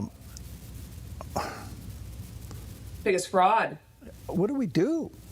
I mean, what do you do with this? I mean, all right, so let's just assume for a moment Waltz goes. They kick him out, or he gets impeached, or whatever it is, he goes. That doesn't make this problem go away. I mean, this thing is just layers and layers. I mean, and it's federal dollars. So that's my dollar. That's your dollar. So the question is, they just, what do you do? Well, you have to put pressure on the state to delicense these facilities until they can prove that they are actual facilities that they say they are, according to the documents they filed with the Secretary of State within that state, whichever state that is, whether it's Michigan or Minnesota or wherever. Once they are decommissioned, and then they'll have to apply for or reapply for a license. But once they're decommissioned, if there is fraud, and obviously they found plenty of it already through Feed the Future, which was the $250 million worth of fraud that the Somali rings had established in Minnesota, and was telling the federal government that they were feeding thousands and thousands of students, and they actually fed no students, and they took hundreds of millions of dollars from the federal government and used it to lavishly buy, luxury goods, boats, vacations, cash. You seize their assets. And federally, you seize their assets. The owners of the building, the lessees of the building, the operators of the buildings, you seize their assets. And then what you do is you deport or denaturalize and deport every single person, including the families that used these facilities that were actually just getting cash kickbacks. You denaturalize and you deport every single one of them. All right. One other question kind of in that vein. It appears that the last year of the Biden administration and the first year of the Trump administration, we have uncovered unbelievable fraud and illegal activity in this country across the board, from the courts to the citizens.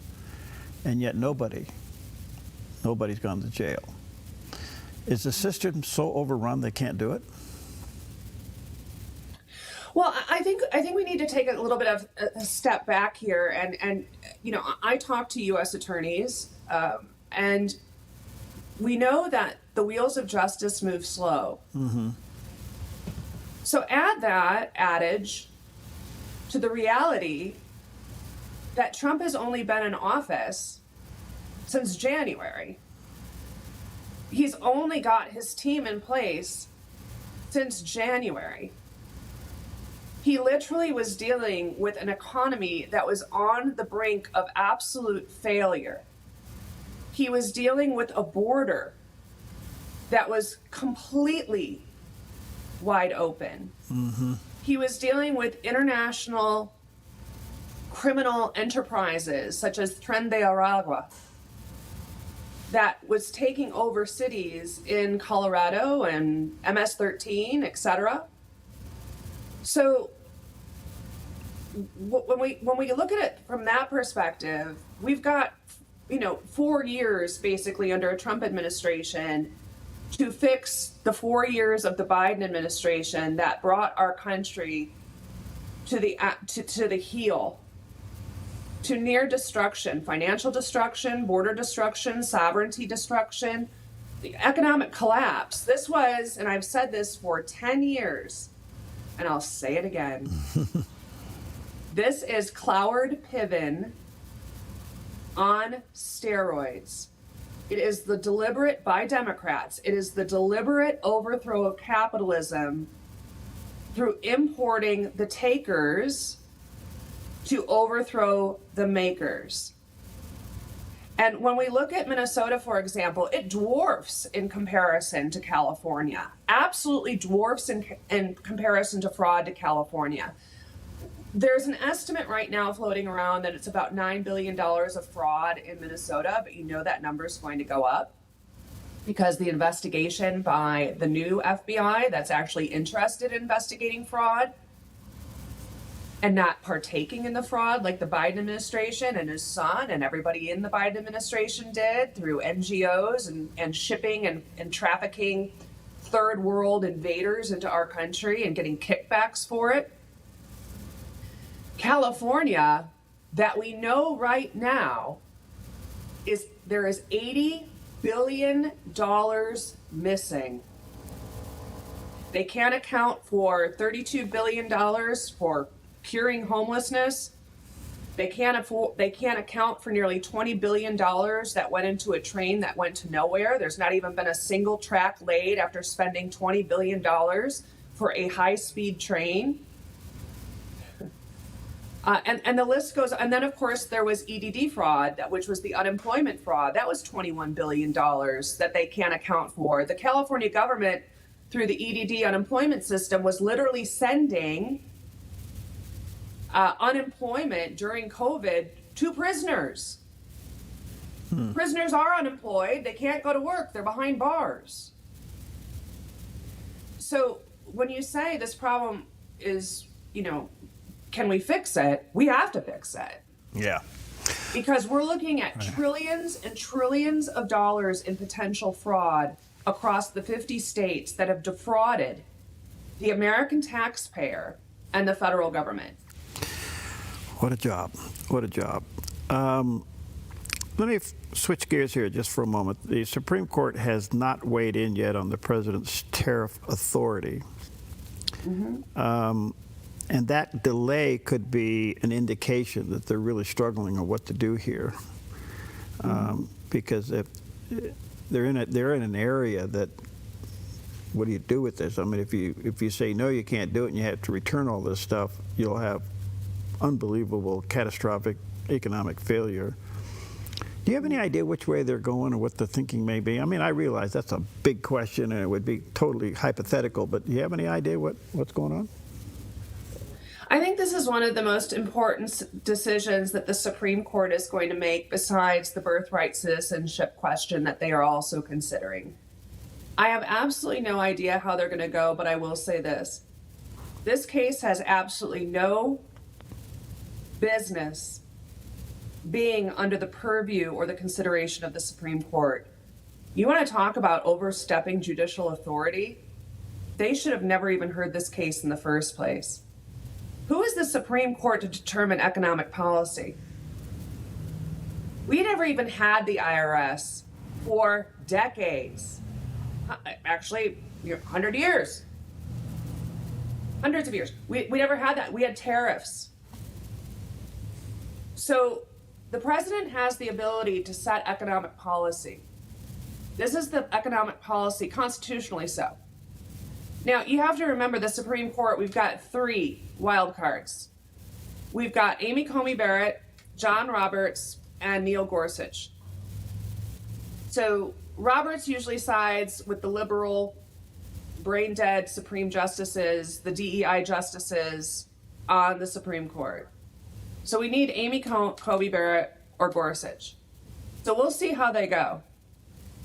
We have no idea, but it's so important that Trump, before Christmas, asked the country to pray for the Supreme Court specifically in relation to this decision. This is how important this decision is. Is it possible they could say that was then and this is now? I mean, that's a policy, not necessarily a decision. In other words, what you've done, that was then. We can't unwind it. But from now on out, you have to go to Congress or whatever the decision is. You know, I don't know, because I wouldn't think it could be piecemealed. You know, it would set our country into such an up. No matter if they make that decision and they piecemeal it, it's still going to send the country into a complete upside down economic downfall. Mm-hmm. So I really don't know. I wouldn't think so. Has the court ever reached a point where they couldn't make a decision? Has it ever had a history of that? In other words, Gosh, I don't know that. I don't know that off the top of my head. Yeah, it's interesting. Well, we'll have to wait and see where this is going to go. This is one thing I'd like to. Yeah. Sorry, one thing I'd like to add, Perry. The president can ignore the Supreme Court. It's been done before. That there is precedent. And the precedent was as recent as Joe Biden, when he ignored the Supreme Court's order on student loans. Yeah. However, it's not something I would advocate for, but there is precedent, even before Biden. Well, we've never seen a consequence for not obeying the Supreme Court. I mean, you got the lower judges, the lower district court judges have been told by the Supreme Court to knock it off, but they're still doing it. Right. Correct. And Mike Johnson and John Thune do absolutely nothing with the rogue federal judges, and they have the power of impeachment. They do absolutely nothing when it comes to implementing President Trump's America First agenda.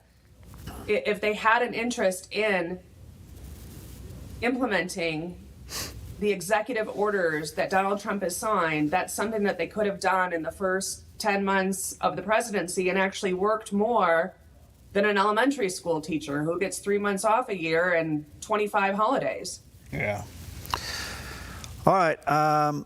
Before I run out of time here, how do you think the midterms are shaping up? Oh, you know, it's so funny. I'm glad you asked that. You know, I'm an observer, and I've seen all the noise.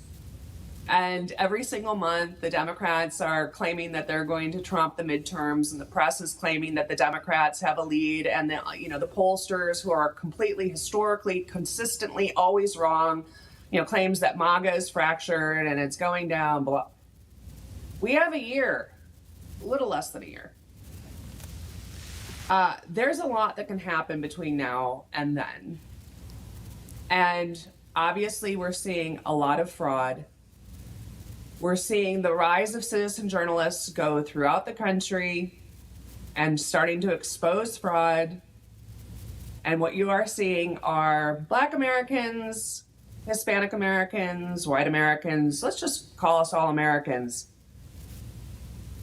realizing that the Democratic Party is part of one of the largest international fraud rings ever to hit our shores. Yeah. Americans are tired of being ripped off. Yeah. Yeah. We are tired of being taxed to death. Yep. And we are tired of taking care of third world invaders who have zero interest in assimilating to the American culture.